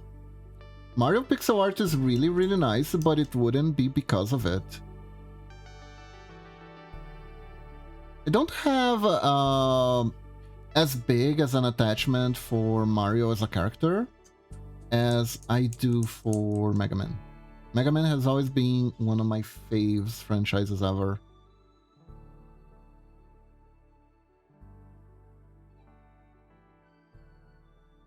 Hey cutie kitty, welcome to the stream. How are you doing?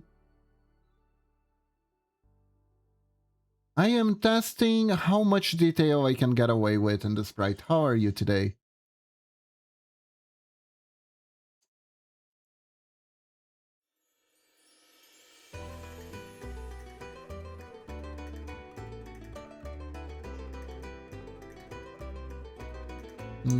I think in this case, it's just the bow is enough here. And honestly, playing the different Mega Man games, the old ones, and even the new one that's also pixel art, it's such an inspiration. I am alive and that's about all I can say right now. Don't want to get in details. Okay. Whatever's happening, hope it gets better eventually. Mm-hmm. Hang in there, cutie kitty. Hang in there.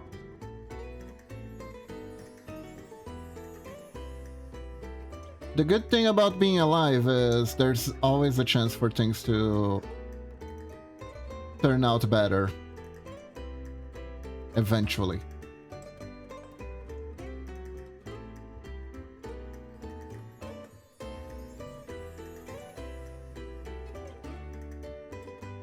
That is why we keep on going. Ooh. Ooh. Meanwhile, Booba.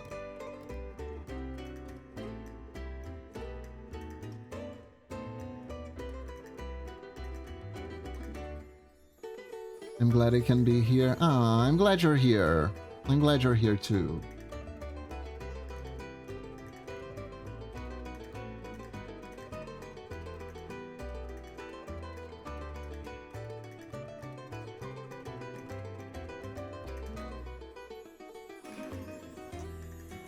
I think this is pretty good. Oh, interesting. I didn't realize.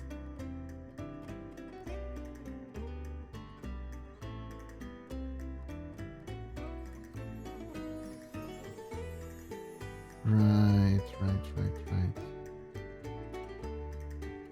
Into it like this.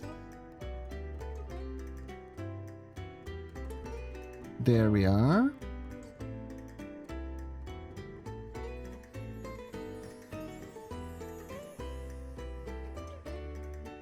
Here we go.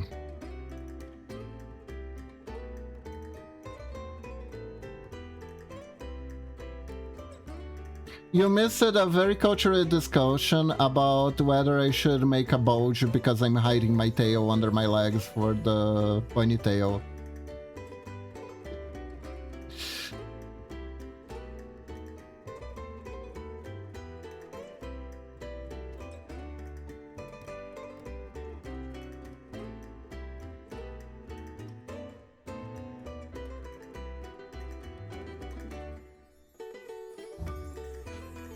There we go. I don't know why the adjustment for this is in the layer of the hair, but we're gonna fix it. Oops. Okay, layer of the hair. There we go. There we are. So we're doing Bunny Classic here. We're doing Bunny Classic. Now for the arms. Gonna go ahead and add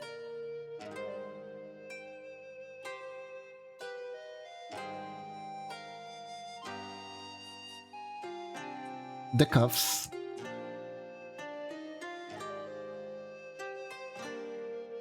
Which are very nice. I like the cuffs very much. Like, is it weird that I think Bunny Girl's outfits are stylish?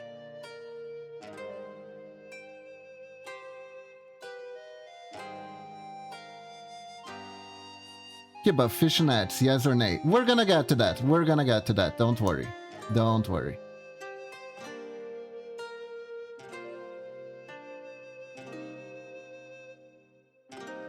There will be fishnets.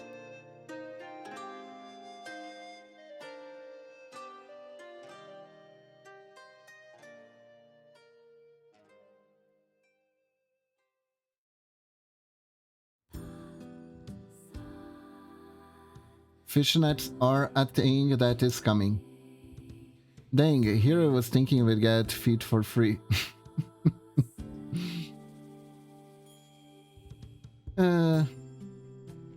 Can I be, like, very real? Nowadays, you can't even know. Hold up. Can I say something to you, Cass? Can I say something from the bottom of my heart? You wanna get feet for free? Download Master Duel. I'm not even joking. They added a mode. They added a solo play mode that has an anime cutscene, right? And in the anime cutscene, one of the girls, straight up, there is a very cute anime card waifu called IP Mascarena, and there is a scene where she has her woofers out, she's bare feet, she points it at the camera, kinda, sorta. If you actually enjoy this kind of stuff, there you go, free feet. There's free feet in Master Duel. Master Duel is free to play, so technically that's free feet.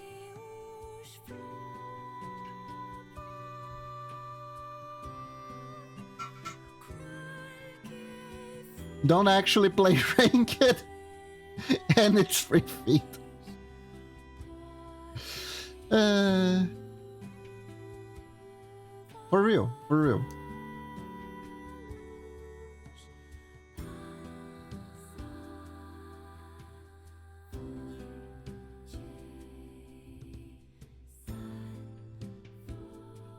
I'm not even sure.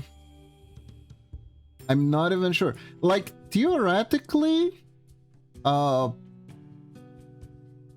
Twitch can't ban me for showing the feed on the game if I am streaming the game. Although if I probably stop the stream and be like, oh my god, I wanna lick it, then I get banned, but...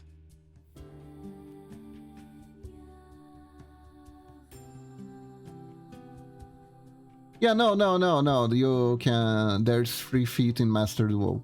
Out of all places.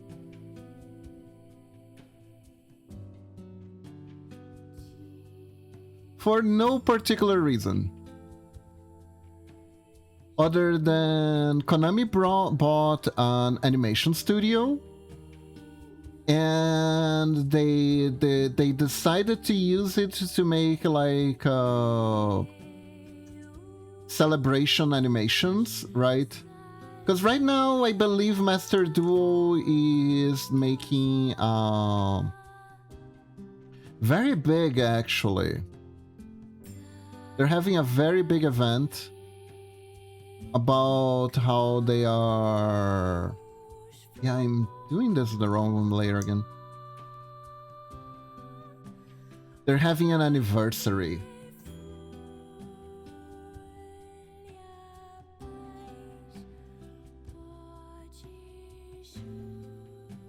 They're having an anniversary of I don't know how long the game's being released. The meta is a mess, but let's celebrate because the meta is always a mess. This is Master Duel, it's Yu-Gi-Oh! Of course the meta is always awful. I'm not entirely sure there is ever a good meta. Out of the principle that it's a meta.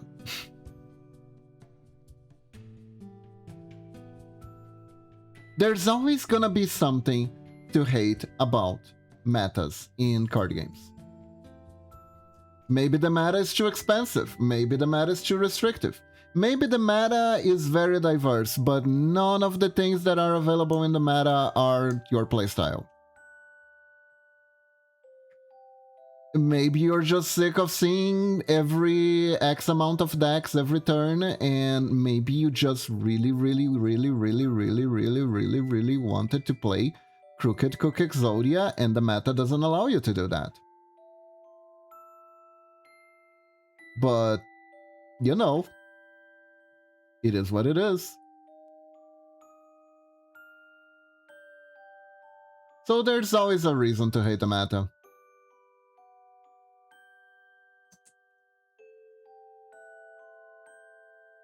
So the meta is always bad, because you can always find a reason to hate it.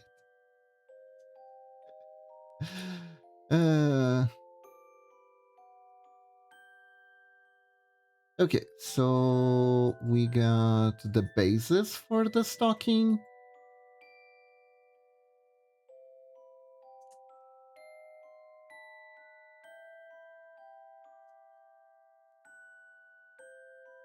There we go.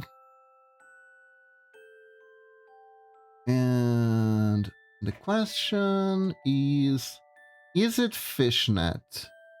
Let me check something. Fishnet. What's the difference between fishnet and regular stocking?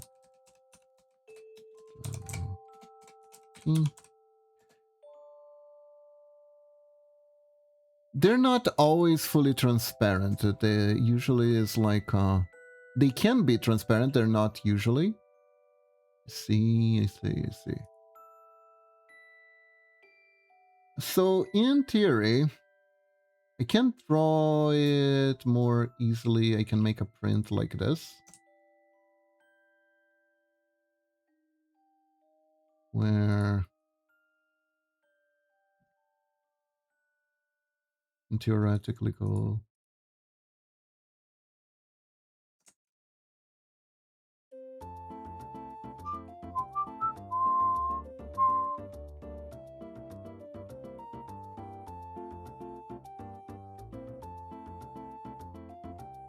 And can be a bit of a pain to animate, but it does look nice.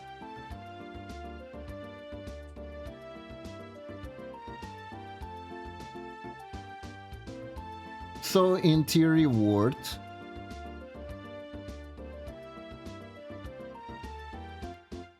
Fishnets that aren't transparent aren't technically fishnets, but pantyhose. Ah. So you think the fishnet should be transparent, kitty kitty?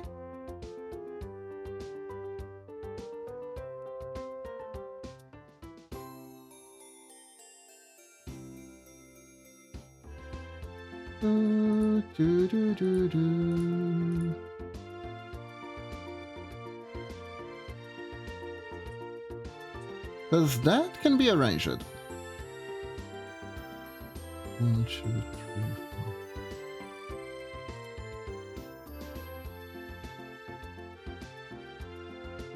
4. That can absolutely be arranged.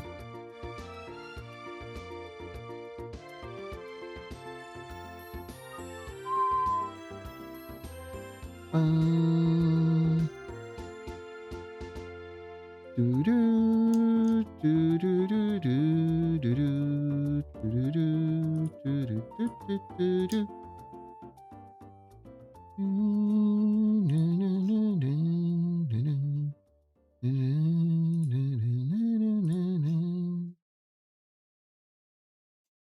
So it would be, if you want through fishnets, yes, but I think pantyhose or royal depths are usually better.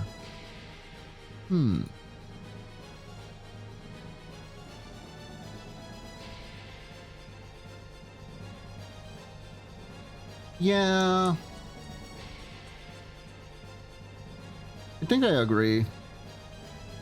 I think I agree.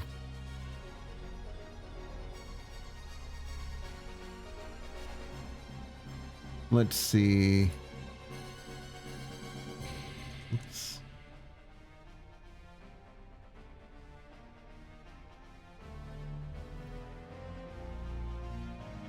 There's like an extra layer.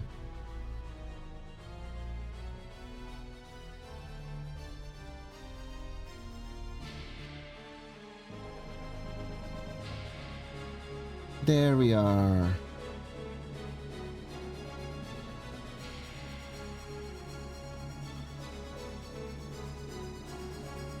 Also, this is just me being pedantic. You are there. It's up to you if you make it the way you are. True, true, true.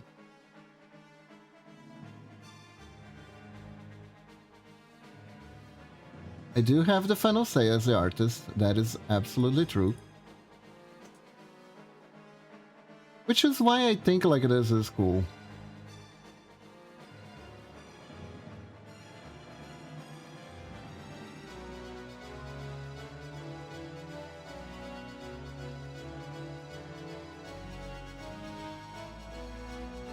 Here we go.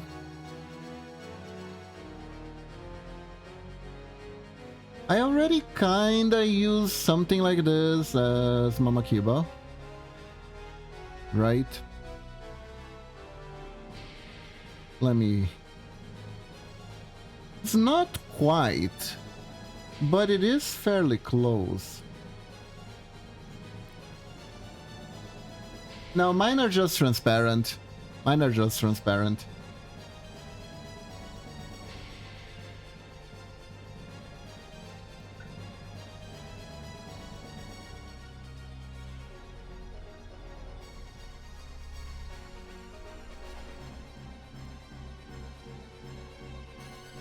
Ah.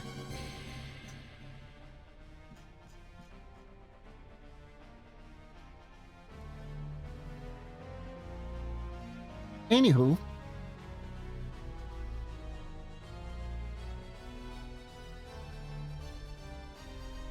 Wanna add these here too.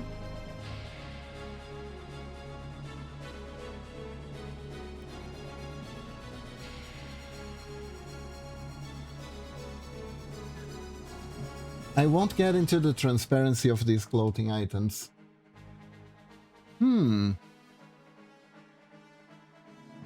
They are... They're varied, right? They're very varied.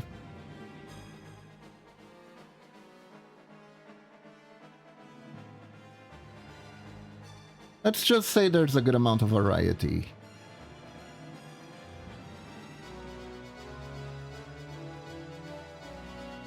Oh la la, let's add some shine to the ties. Wow. Could add some shine to the booba too if I want.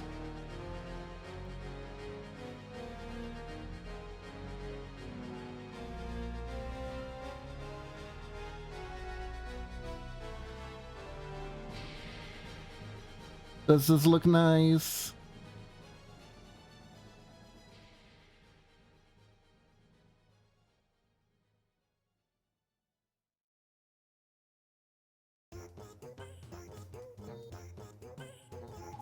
Yeah, go from 20 den to up to 90 den or even higher. I see, I see.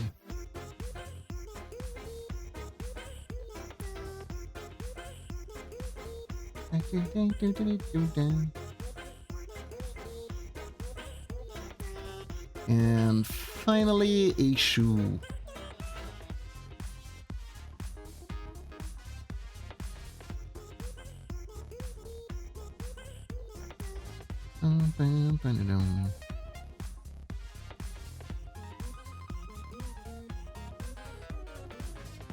Bunny girl's shoes are relatively simple, right?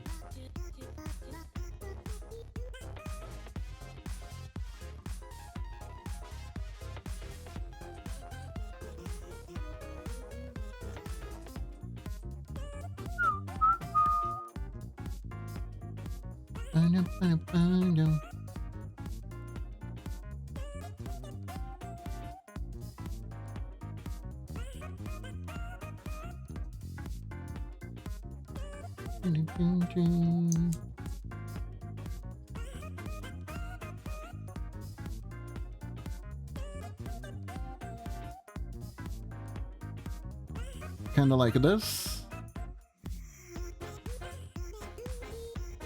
In theory, I could make True Bunny Girl and make like very high heels. It does require me to alter the shape of the feet, but let's see.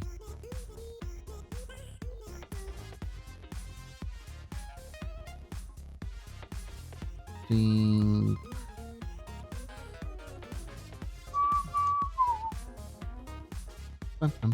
bum.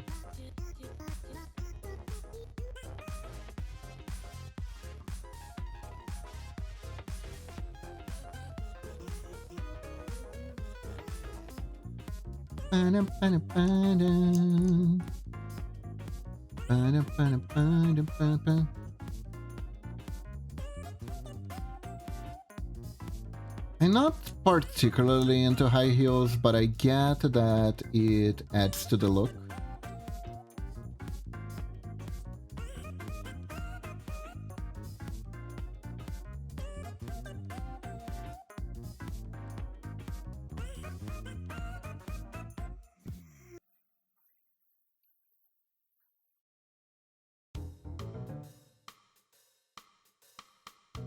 Right?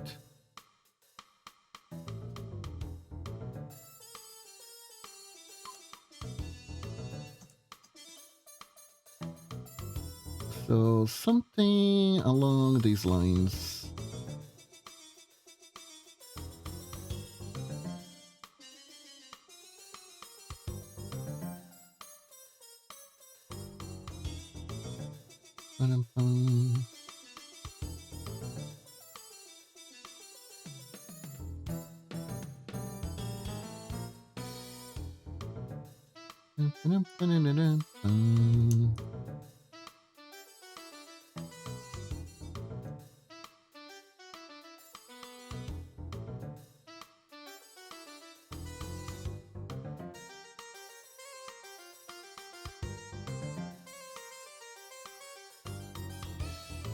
There we go.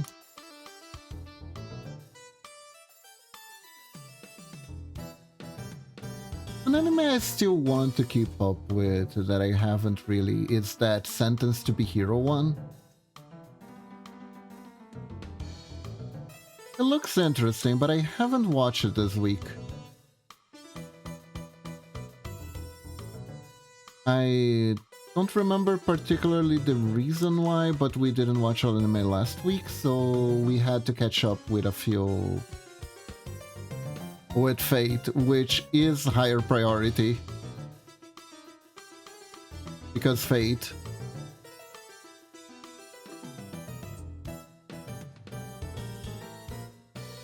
is rather good. I'm also still watching the anime with the Digital Exorcist. It is so freaking weird. It's so freaking weird. It's like superpowers based on how toxic your online persona is.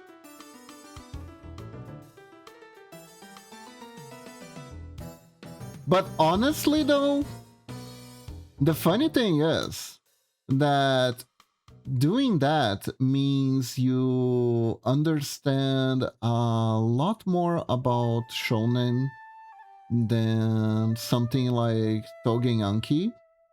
where the powers are kind of distributed sort of randomly.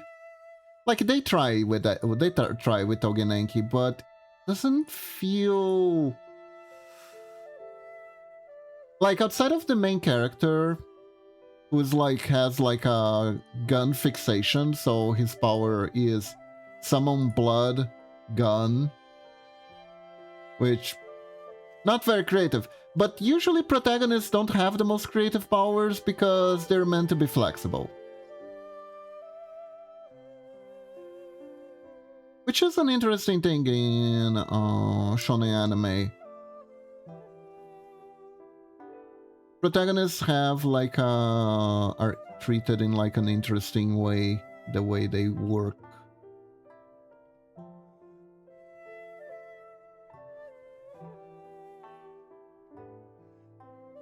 You may have noticed this already, that whenever you're in a battle anime, the protagonist will always have a power that you're kind of like, ah, that's cool.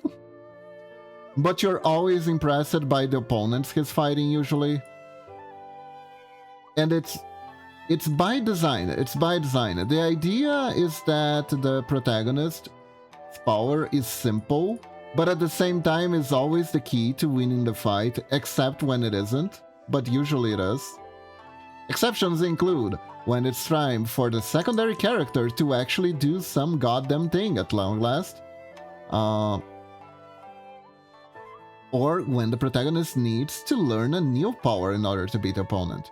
But usually, the protagonist will get a power that's relatively simple, but versatile enough that allows him to figure out a way to defeat opponents that are tougher than they are.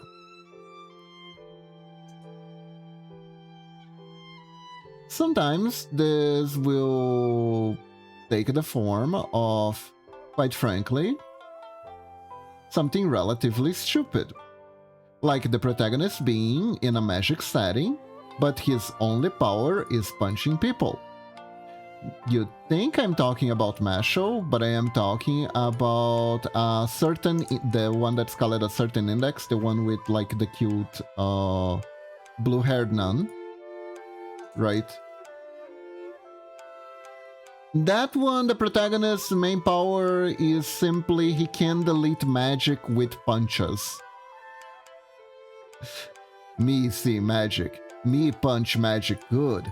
Magic neutralize it.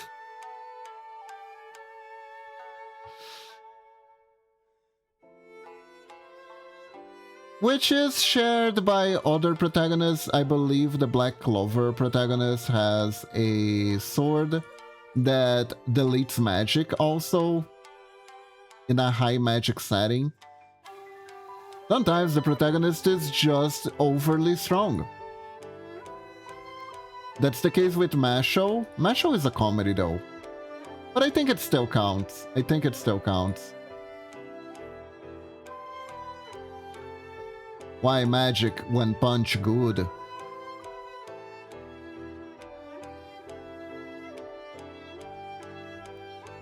Is the kind of situation you get into those shows.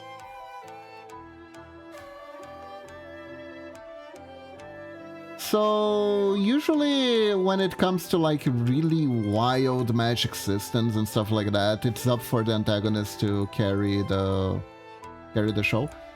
This show, however, they are trying their best to make sure the protagonist's powers isn't too basic. And they reveal at the third growth it's gonna be a three guy team. So it's gonna be 2 guys, 1 girl. It's kind of like Naruto in that sense. And the girl personality, not quirk. I don't think you can call that a quirk. She's a stalker. She's straight up an internet stalker, and she stalks her favorite singer from a boy band who also streams. She sends super chats. She tries to be the one who sends super chats early. She keeps getting banned because she keeps getting into fights with other fans all the time. Stuff like that. So what does the power of stalking give you? Chewing gun. She can summon a slime that will glue itself to anything and anyone. And she is extremely, and she just sticks and doesn't let go. She just sticks and doesn't let go. So she is the immobilizer support, essentially.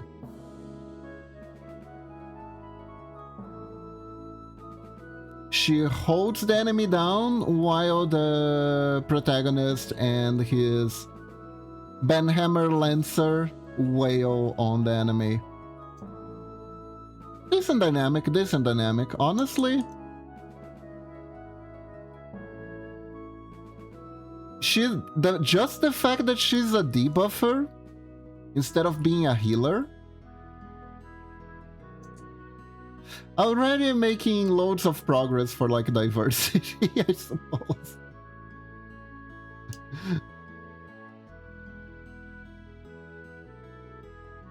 Usually the authors of these things just go like, girl heal, the end. You know?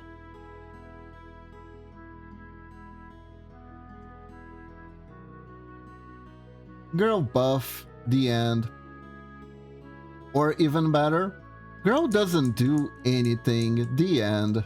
That's Sakura. I'm looking at you, Sakura. I am. I'm sorry. You're so poorly drawn. You're so poorly written, I mean. You're okay drawn, but you're poorly written. Oh god. Why? Why were you included in the story if you had no role to play? Why do this? Probably because the editor wanted it. Probably because the editor wanted it.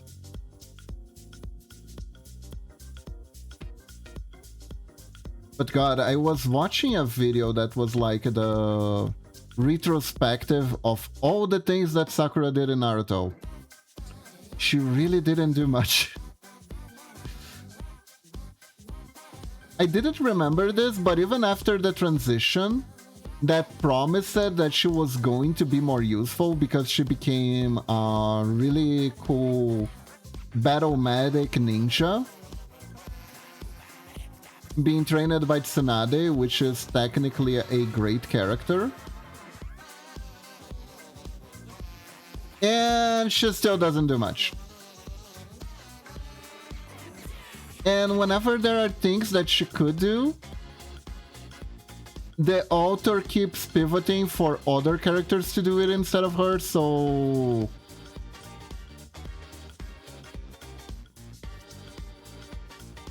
It's not just that there aren't situations where she could shine, it's that the author takes away even the situations where she could shine.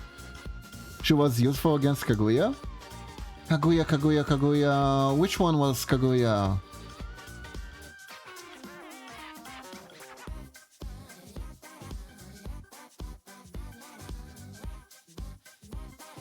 Ah, the end boss. You know, I never got to the end boss, actually. I'm going off a video essay I saw.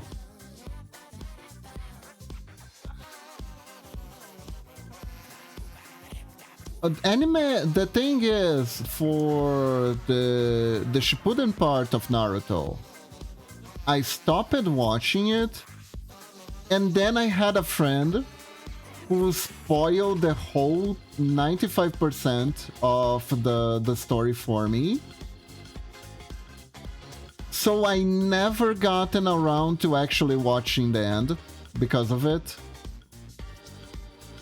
But like, oh, thanks. I guess I know the story.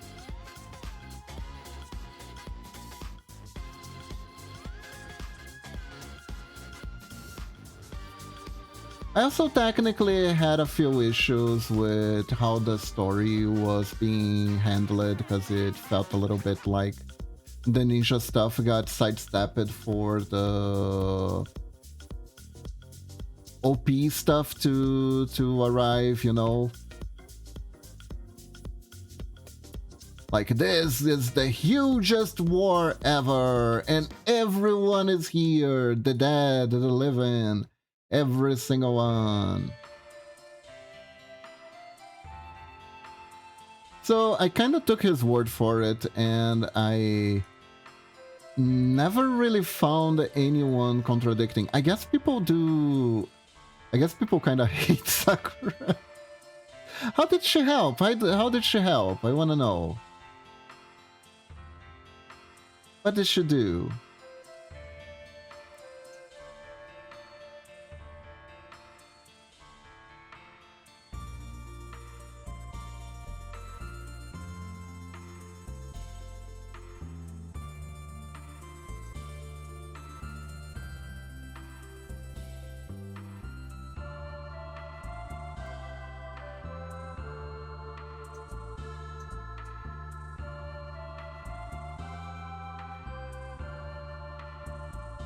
She gave Kaguya a bonk on the head, which helped sealing her into the moon. Fair, she has been established as being very good at bonking.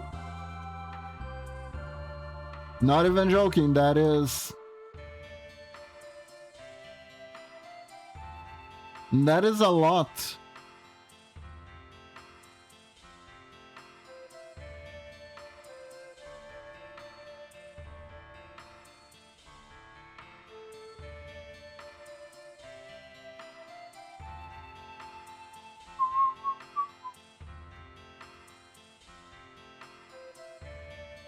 Nice, I'm glad she was able to be used for the end.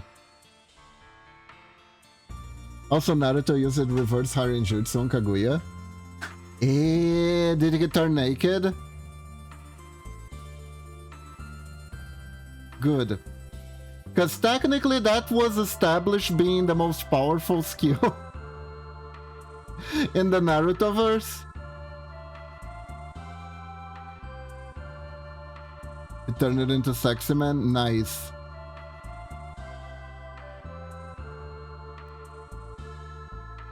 That's a good callback, honestly. Because, like, he beat the third Hokage with that skill. When he was still a little shit. He was just a little shit, and he beat the Hokage with that skill. Guys, remember that? That was actually a thing?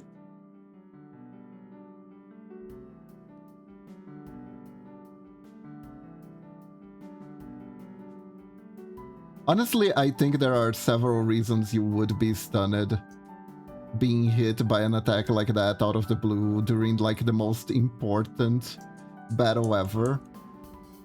Even if she wasn't necessarily attracted to them, just the sheer randomness of it would definitely cause her guard to fall.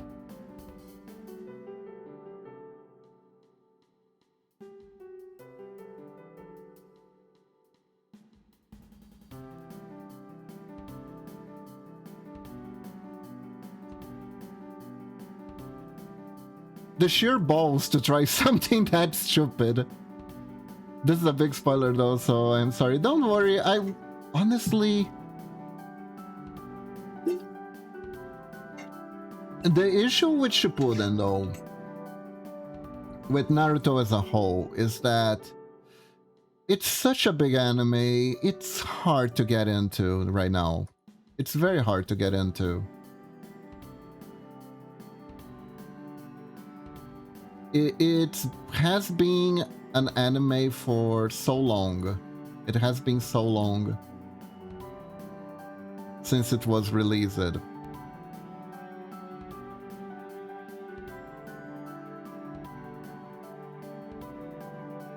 So, because of that,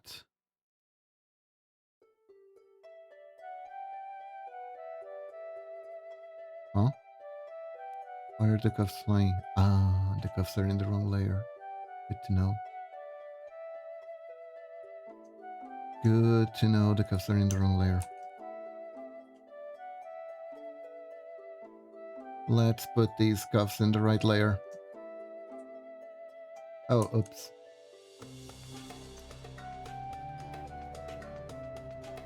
Okay, let's put this in the right layer then. There we go. And we can delete this right here. There we go.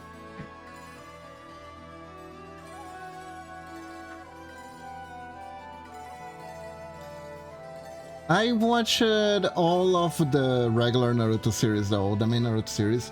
Even like the fillers. I watched that one episode where there was, I think it wasn't Shoji, it was the buggy guy. I keep forgetting his name. Man,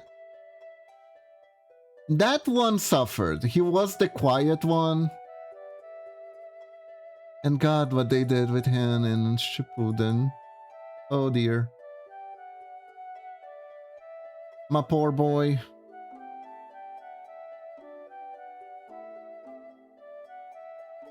Poor boy got massacred.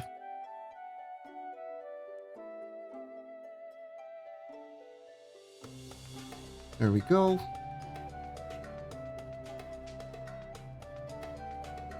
What do you guys think? Cute? Yay or nay?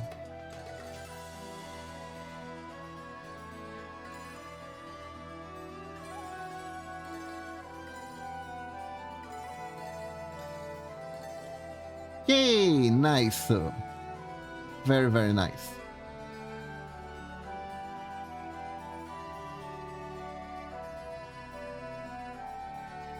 Okay, so now we try to animate. We do animate.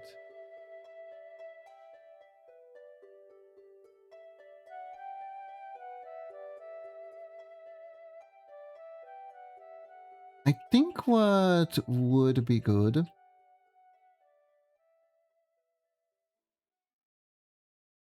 True, but I think a lot of the chat is lurking right now, so that happens.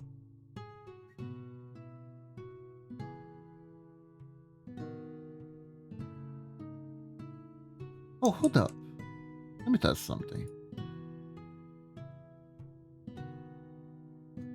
If I were to make like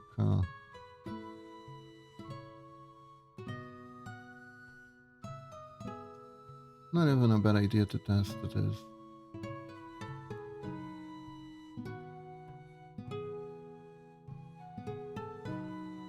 Would it be, or would it be like this?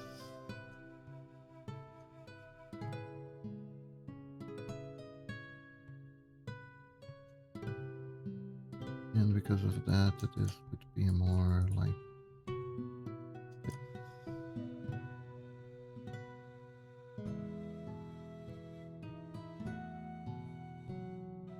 Nah.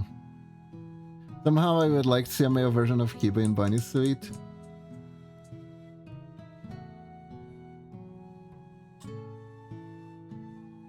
I'll think about it. I'll think about it.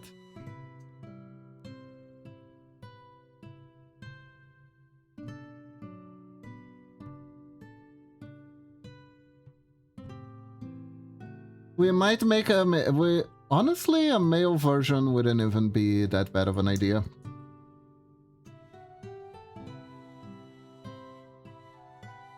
Maybe people want it, who knows?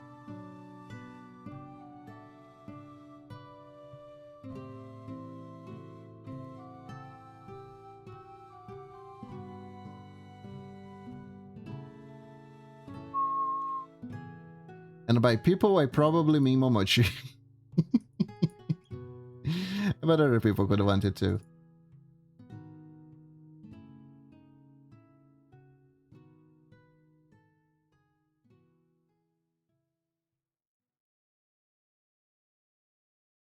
There we go.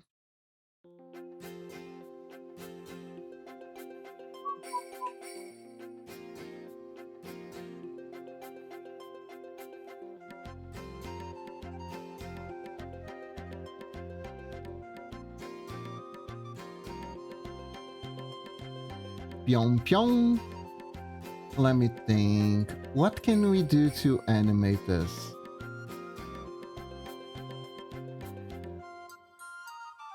We could do like a little butt wiggle on both sides. That would be pretty cute. Yeah, let's do that. Let's do that. So first one, do like a little butt wiggle.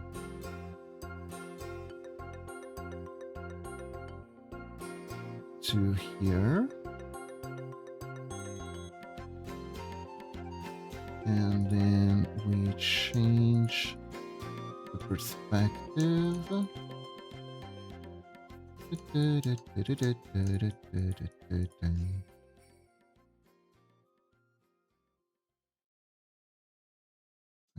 here. I do this.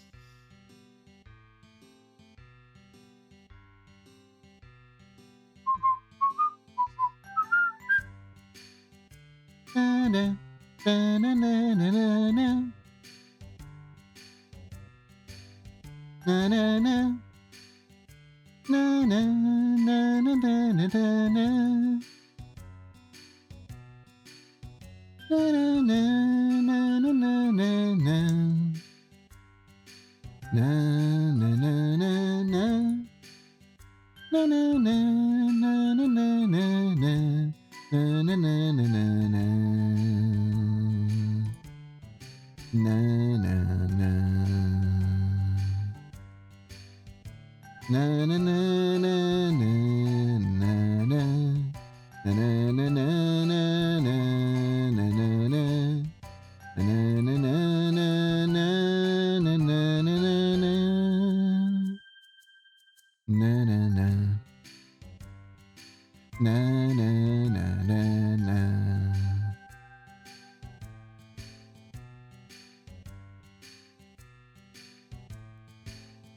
I'm so bored, bored out of my mind.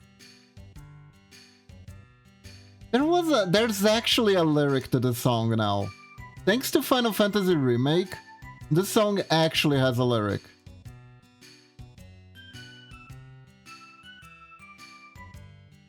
It's kind of a joke lyric because it's Yuffie herself singing during idle time. She sings about being bored. But also sings about how she is the greatest material hunter of all time and she's gotta catch them all. So that counts. Technically that counts as a theme song.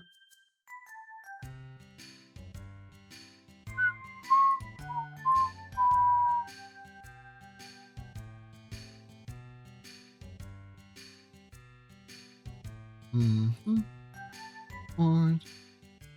So bored, bored out of my mind.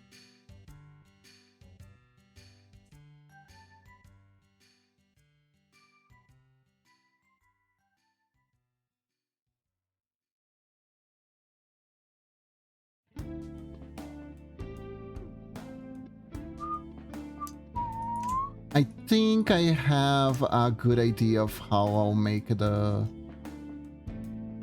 animation.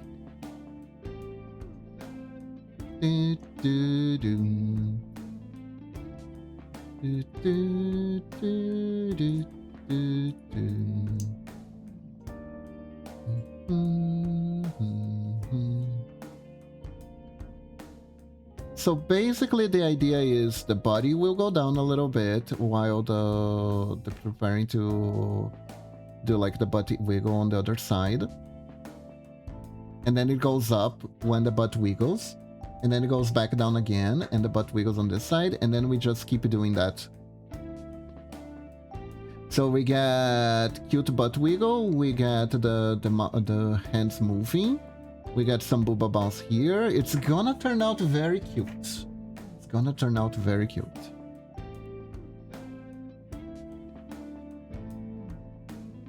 Dun,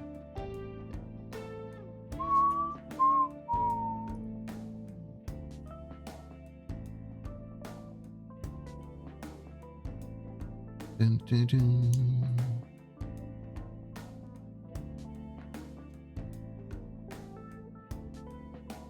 Bum, ba-dum, bum.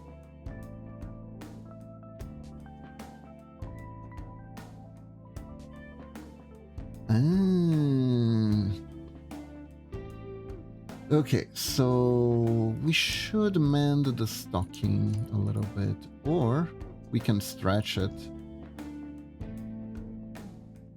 Show that there's change. Wait. Right. As usual, I've done an update. Wrong layout.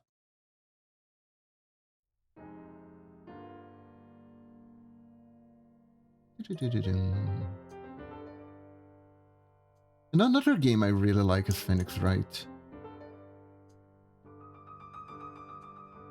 I did an inspired art in Phoenix Wright a long time ago. It didn't look bad, but it didn't look great. Because obviously now I know more than I did back then. About anatomy and stuff like that. I kinda need to redo that sometime.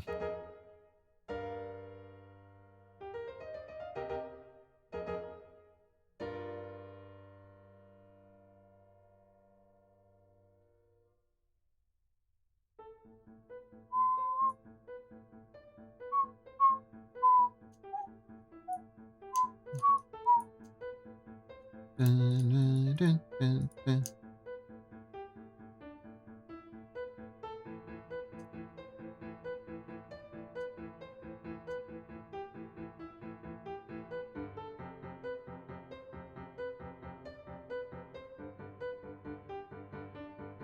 Mm-hmm.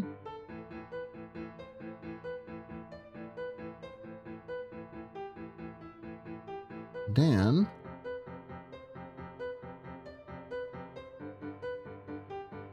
right.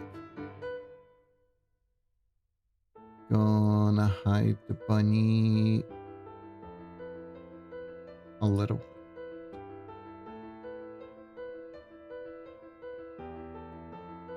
Right.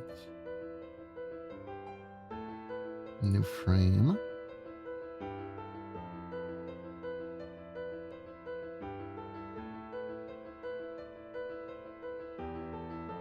We can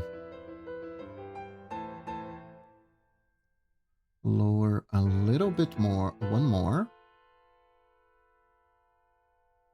Because we're gonna spring. We need to spring. Spring up. Like a bunny. Wait. What? Of course. Of course. Wrong layer strikes again. Unfortunate.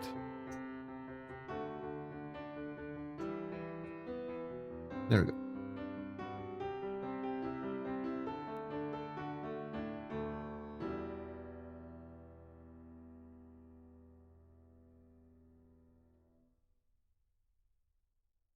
So now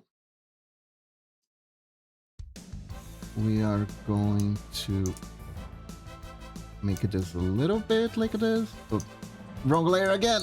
No, not the strike of the wrong layers.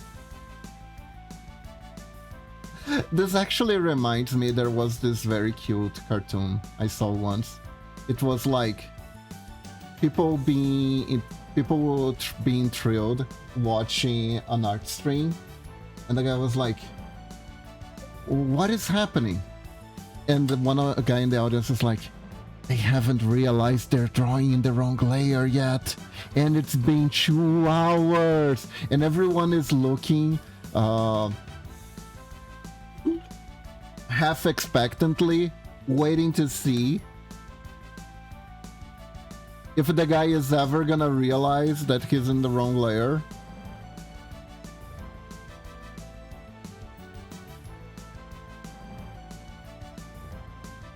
The thrills, the chills, the wrong layer. The chills, not the chills.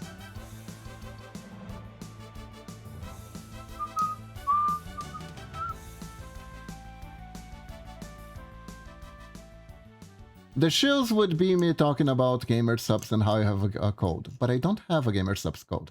The one who has it is Momochi. So use her code if you're gonna get gamer subs. So she feels like it's helping having one.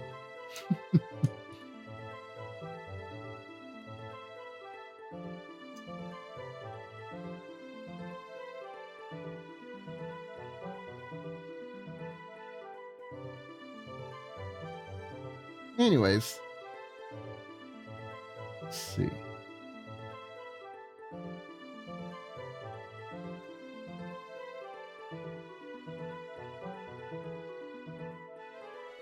Concept of chilling. I wonder who created the term and where does it actually come from?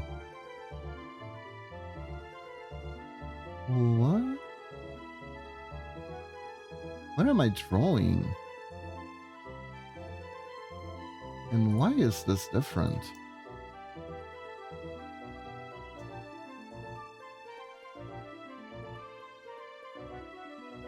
Oh god, still the wrong layer.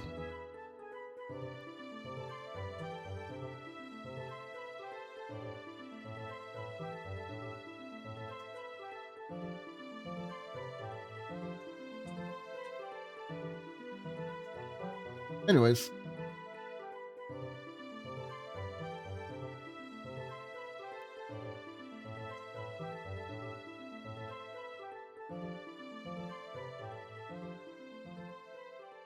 Oh yeah, so right now...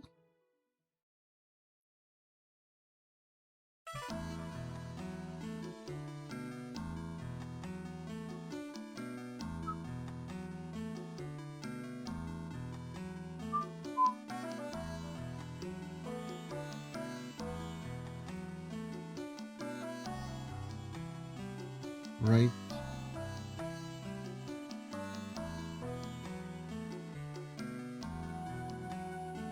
And then this, and this. And don't worry about the booba, I will animate it later. It's just that right now I wanna get the hip motion just right. Because it's a dance animation.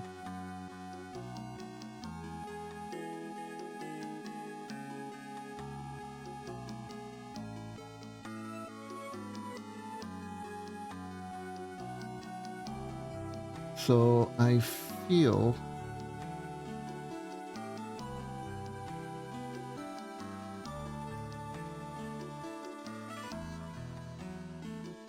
something like this.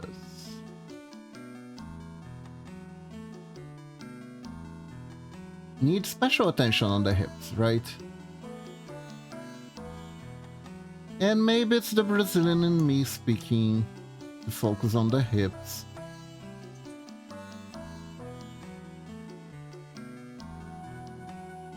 As you know, samba. What were you thinking?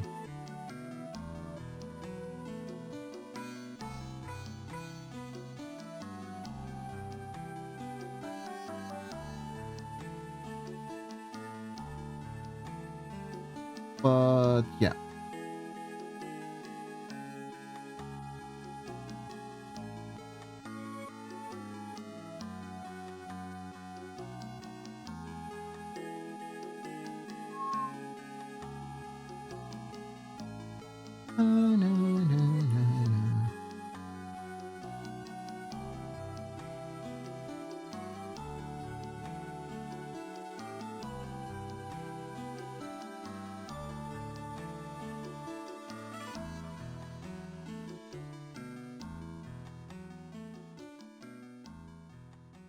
There we go. You know, I am curious sometimes. Like if my viewers have a favorite model.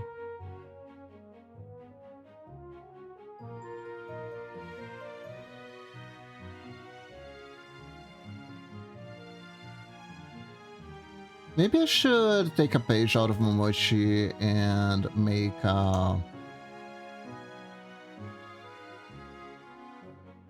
anonymous pool about that.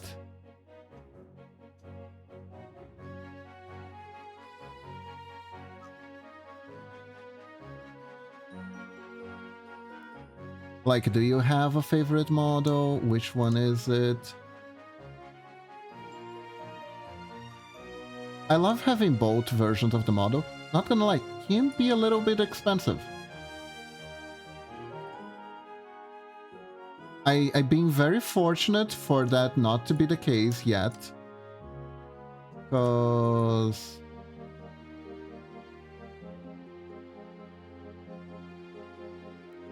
of knowing people. Like Lunatic being like, well, the big MVP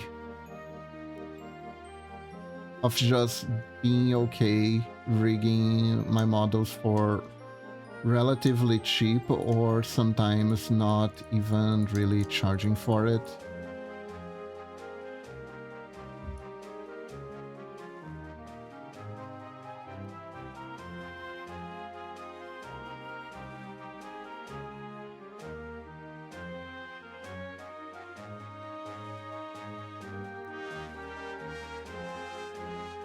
Ooh. So since it's coming out of the back, right? We can do this.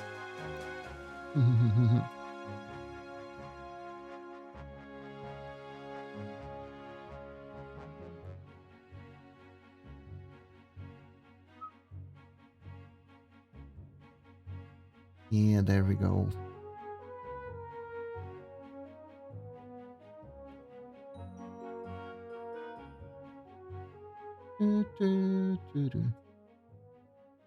And we can also do this.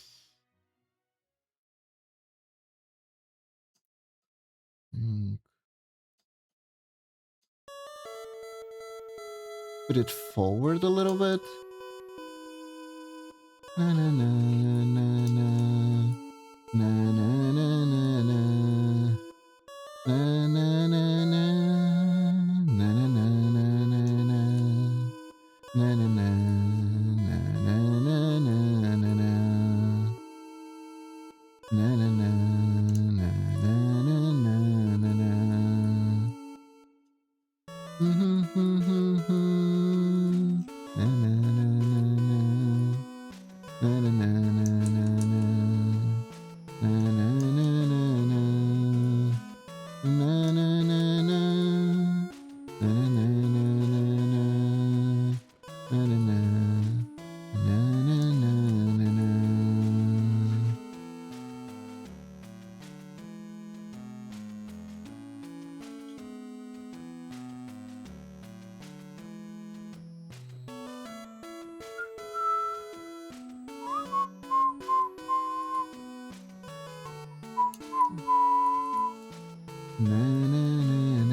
Hmm.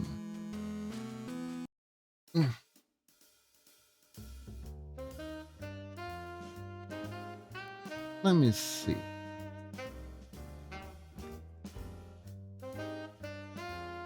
Properties, ping pong. Yeah, that's kind of a butt wiggle. Not sure about the shoe over there, but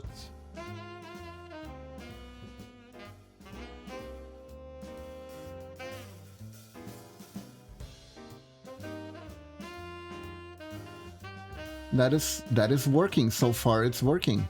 Nice.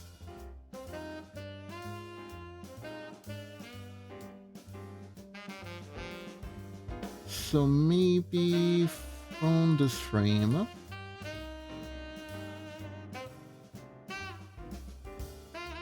Nah.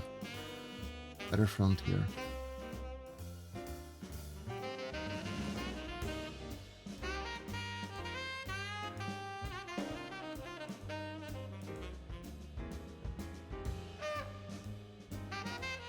What if from this frame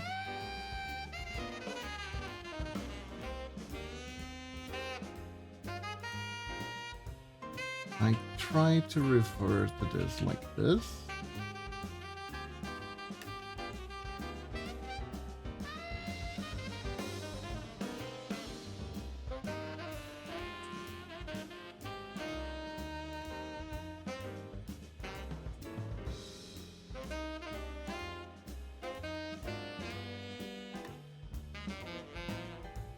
And we try to adjust it. Oops, that is too high.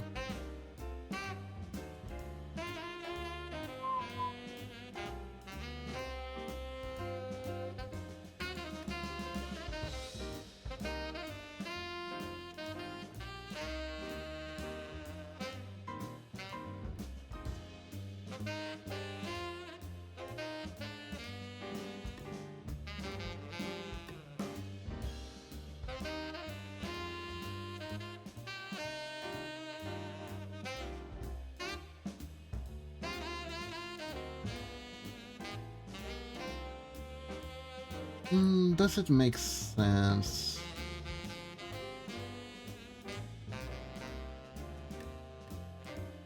Gonna be a weird test.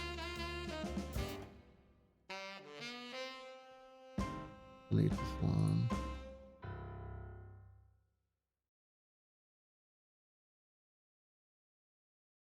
And ping pong.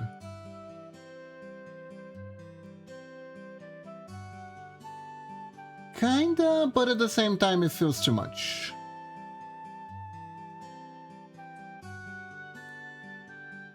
Yeah, no. I'm trying to figure out a shortcut. I shouldn't.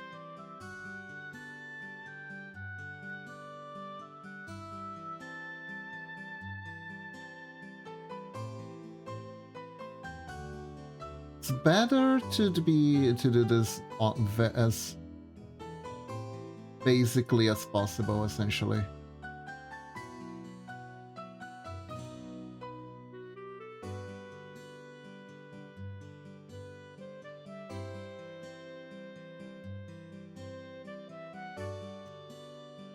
Because I do think that because of the angle that I'm using, right, it wouldn't like turn all the way around. It wouldn't turn all the way around, even though the motion would be like that. It would be something more akin to this.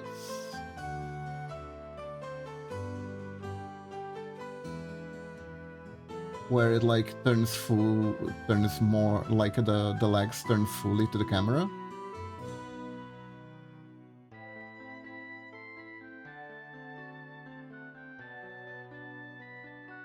So it would be more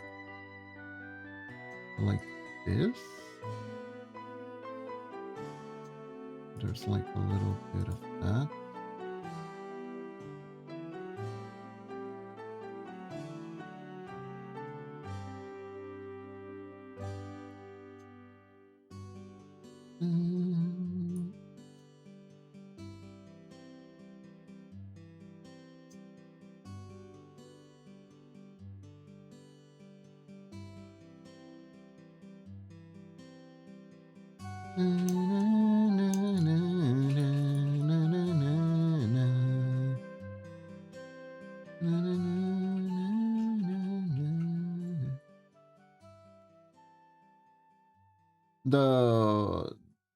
I will have to edit how the boobas move. Obviously, the upper body is gonna move too, not just the lower body.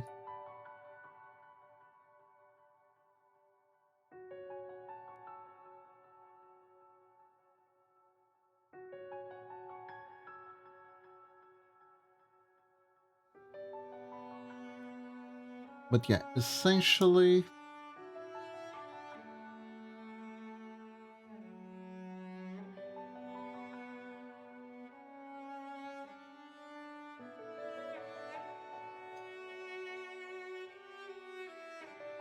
that is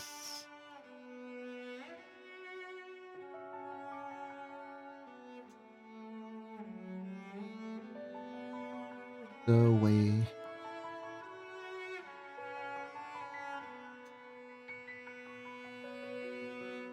I also feel like making the stockings first was a little bit of a mistake. As much as I like these, like I said, they are a pain to animate. You know what I'm gonna do? We're gonna abolish these for now. I'm just gonna do the base color. Then later, I'll try to add them on to the frames. Because they are gonna get in the way. And I much rather they didn't. I much rather they didn't. We're going basic for now.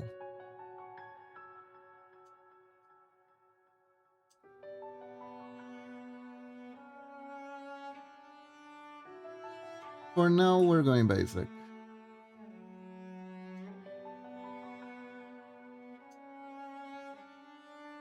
Heck, maybe I'll add it in like a variant.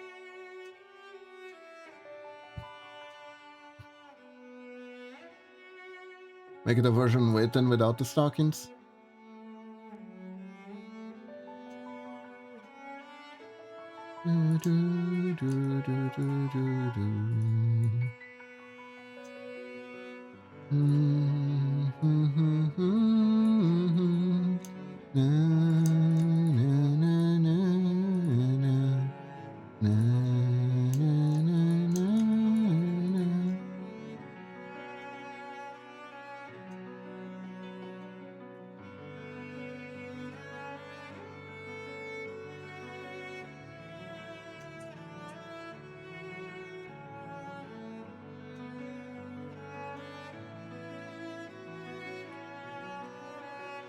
Oh yeah, chat. I saw the playthrough of one of the most weird, funkiest games of all time. It was so freaking weird. It was so freaking weird. Like I think it was something called, it was called Revenge on the Gold Diggers, which is one title that you can name your game with, That's definitely a title you can name your name with. Yeah, that's a name. And can you guess the story? I don't think it's that obvious.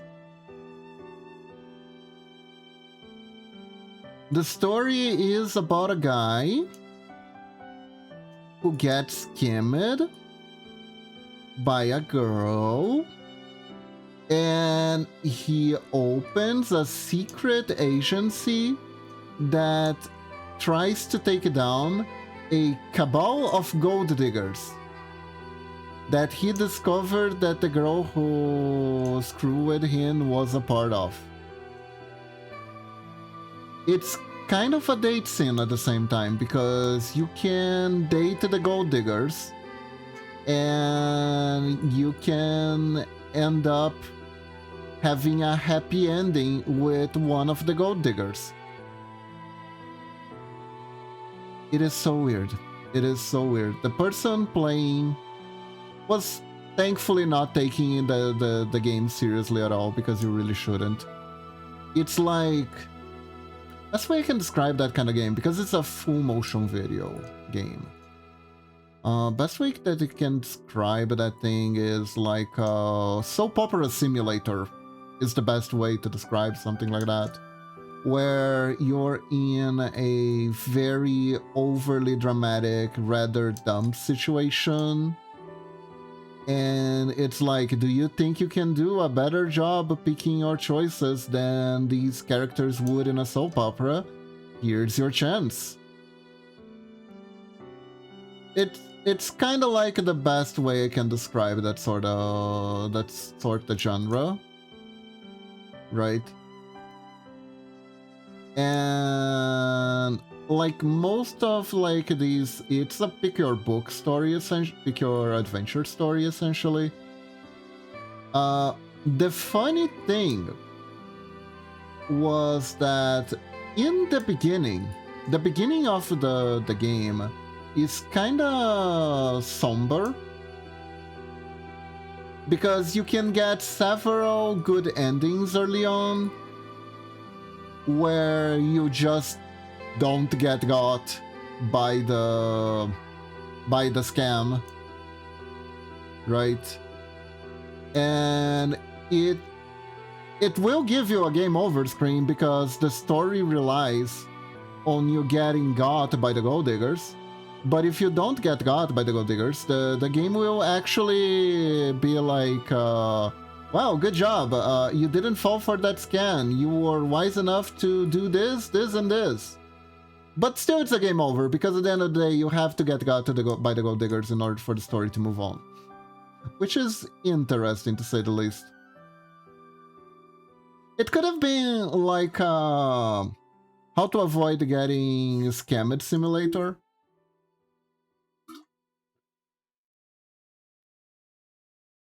But instead, it's a very, very weird thing. I also think it has AI in it, I'm not entirely sure. Not necessarily something you would buy, but if you happen to see someone playing it, it could be fun to watch someone else playing it. Right.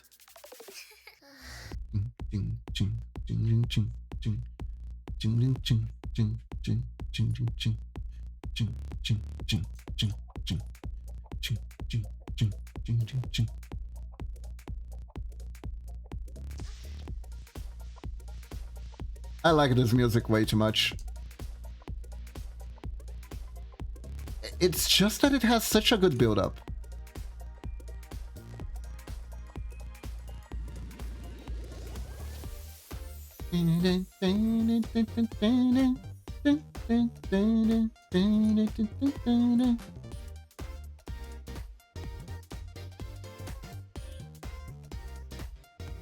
I think it's one of the better songs in the soundtrack for this game in particular.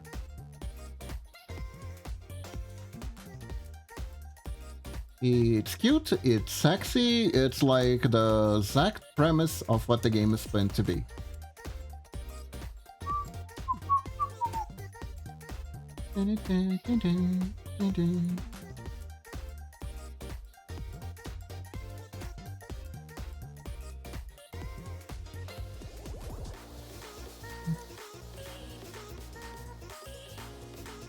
Anyways, what was most interesting about it is that at the beginning, the skin seems very realistic, actually. The situation is basically there is a guy who just moved in to the big city from, so he's a country bumpkin, and he wants to work in his field, which is women's clothing, and he has to start from low, right? So he is gonna go work as a delivery guy. Ah, thank you for the alert, cutie kitty. He's gonna work as a delivery guy, and he is delivering stuff to this building, but he needs to deliver it on time or he's gonna be like in big trouble. But the doorman is giving him like a hard time. But then this girl who works at the building sees him, and she asks the doorman to give him a rest and let him enter. And country bunking mode activates because girl kind being love now. Which, by the way, no. Believing people being kind to you just for the sake of being kind, right? But sure, whatever. The story needs to move on, I suppose, and we need a shorthand for him to fall in love with the girl. Because she is gonna be the gold digger. And I don't remember, and like he tries to go back to the building, it is like creepo stalker behavior, of course, but you know, it pays off apparently, because she actually wasn't just being kind for the sake of being kind at one time. She seems interested in him, and she reveals that she is a streamer. Wow. And she gives him like a little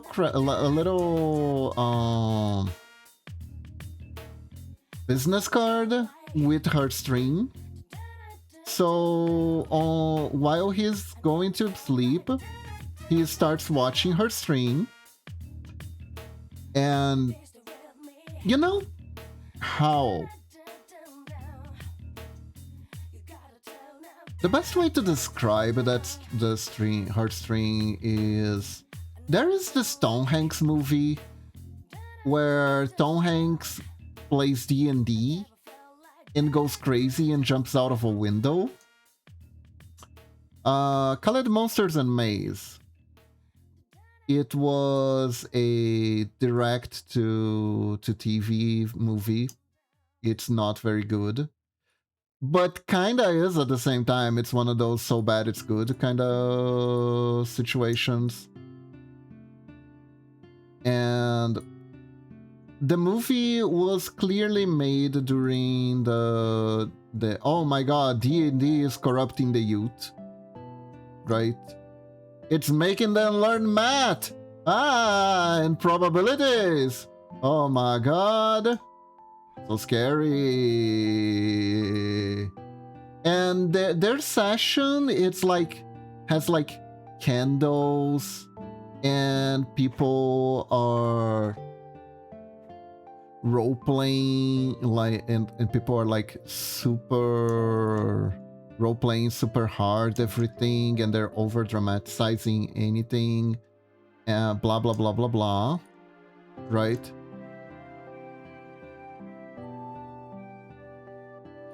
And clearly the person who made the scene heard about D&D from someone and never actually played it. That's how the girl stream kind of felt like a little bit, I think. Because I don't know if people stream like that.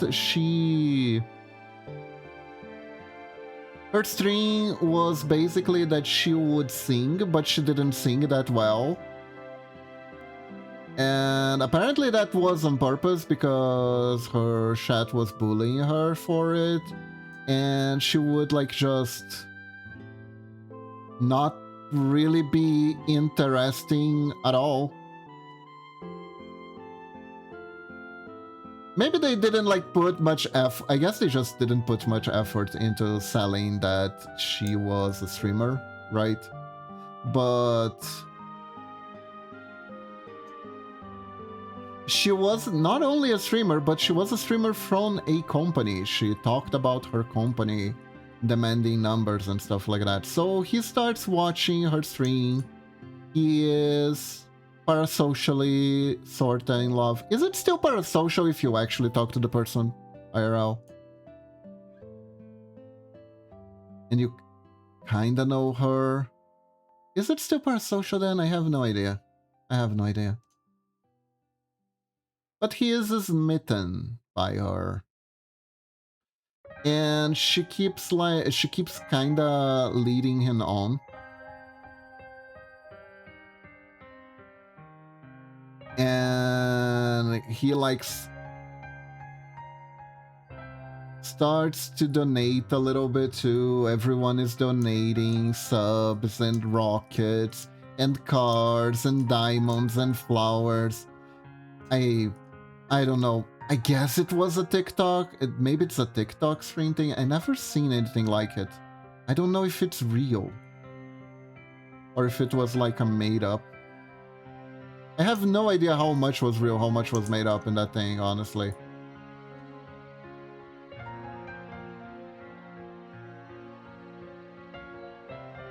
But there were like rocket donations when you donated, like little rockets would appear and stuff like that.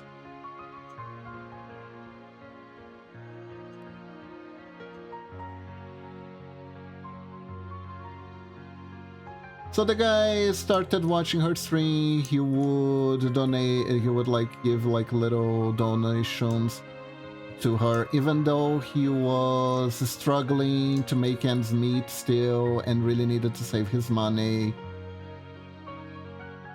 And then one dreadful day it happened.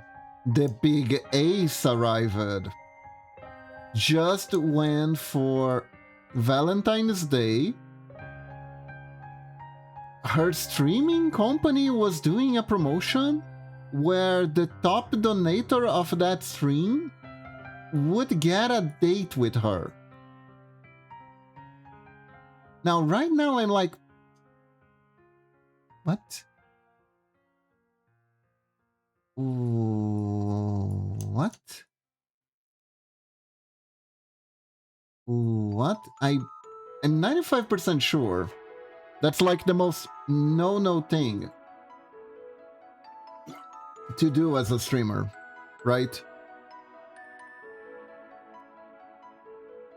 That is just the most no thing to do as a streamer. Nature audience, I am pretty sure, is very much a very non-advisable thing. And here's where the scam begins. Here's where the scam begins.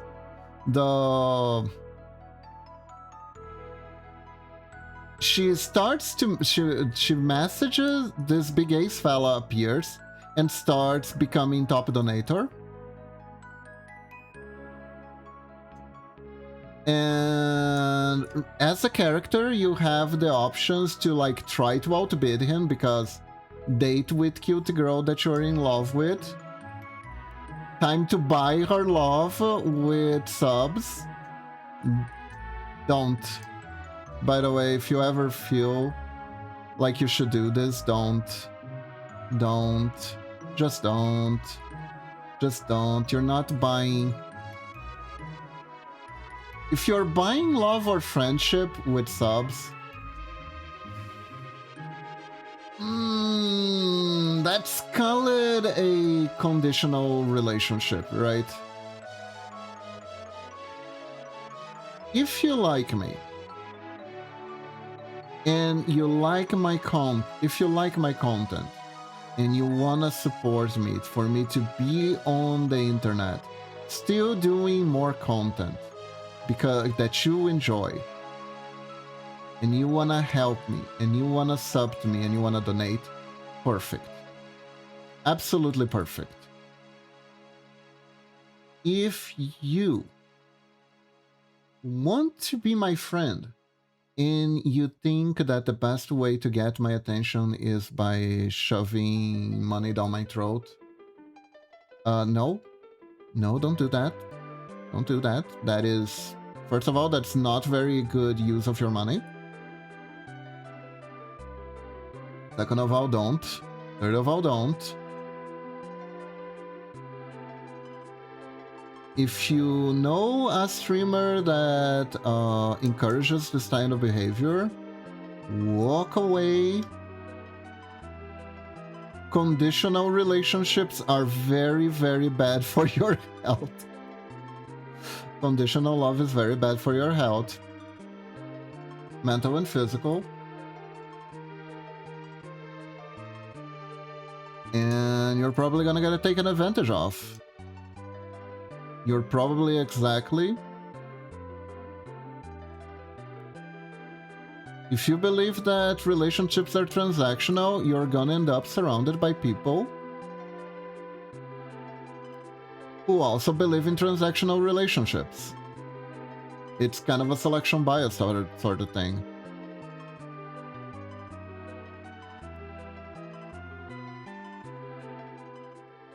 So that is like one of the good endings that you can get right at the beginning, where the story just doesn't happen. It's like, you're like, you know what? No. You just quit donating. But there is like one last pull that the girl tries. The girl DMs him directly. Oh yeah, that was also a thing. That was also like a super big red flag. The guy started watching her, and she started DMing him and love bombing the crap out of him. Right? She is sending special giving like special attention to him, sending little cat like pictures with filters of cats, and being like, oh, which of these outfits do you think it's most sexy? You know, that kind of stuff.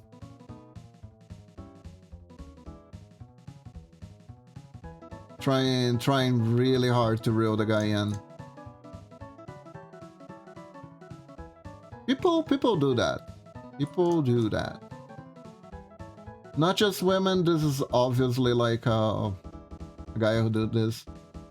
Male streamers will do this. I think you can even do, if you try really hard, you can even do this like platonically, right?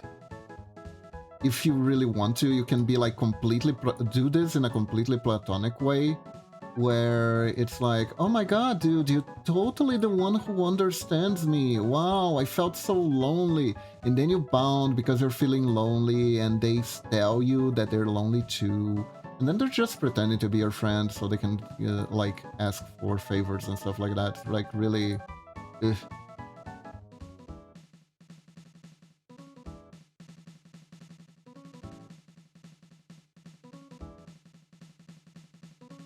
But of course, the game has to focus hard on the women aspect of the scammer because it's called the gold diggers. And does it like go into misogyny? Yes. Yes. Yes, it does. Yes, it does. Really trashy. It's really, really trashy. It's really, really trashy. Like I said, it's like a soap opera slash reality show simulator. Oh, that would actually be kind of funny though. If you make like an FMV choose your own adventure game where you are inside a reality show. and you're trying to not get stabbed in the back by the other contestants while also trying to get ahead. And like your choices will determine the outcome. I swear I thought Danganronpa would be a little bit like that when I first picked up the game for the first time. Right, because it is technically a that game, but they do try to give you like the lesson of the best. It's best to not engage with the best way to win against the that game is to not engage in it.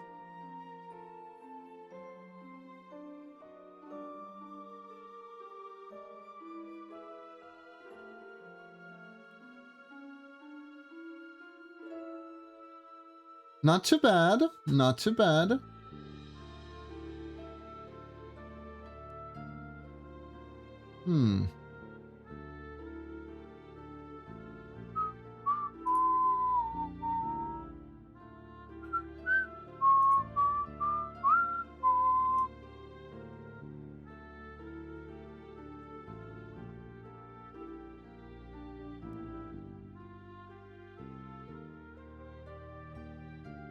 Yeah, so here's the little extra that I was thinking.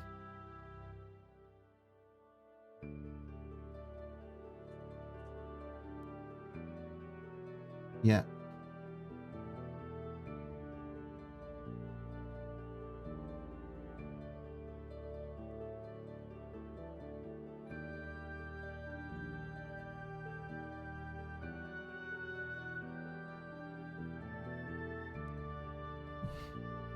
So kind of like this. Kind of like this. But for now, everyone, that is all the time I have for today. So thank you all for joining me. I hope you all have a wonderful day or night. And now we rate someone. Oops. Ah, I pressed the wrong button. Crap. Frick.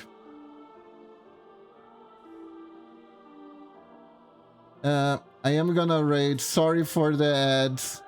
Oof. Didn't mean to do that.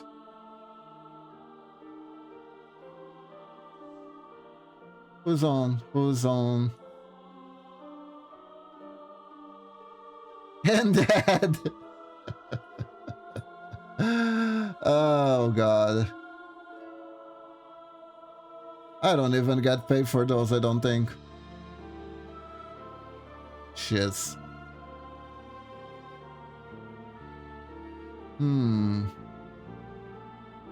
Let's see. Who is on today?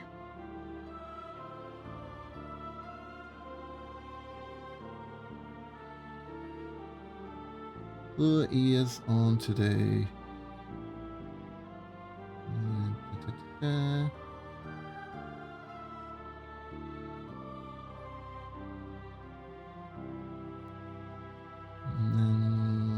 Aries.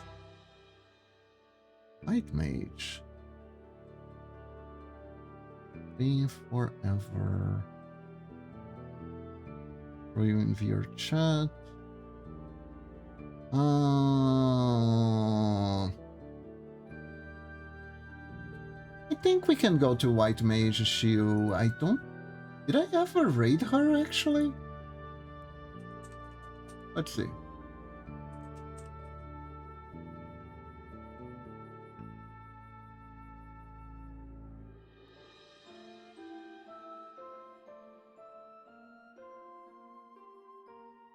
I may have. So, everyone, thank you very much for joining me today. I hope you all have a wonderful day or night. Stay awesome. And remember, when in doubt, when you think you can do it, just think like a ninja. And sure you can. Bye-bye, everyone. Have a good one. Bye-bye.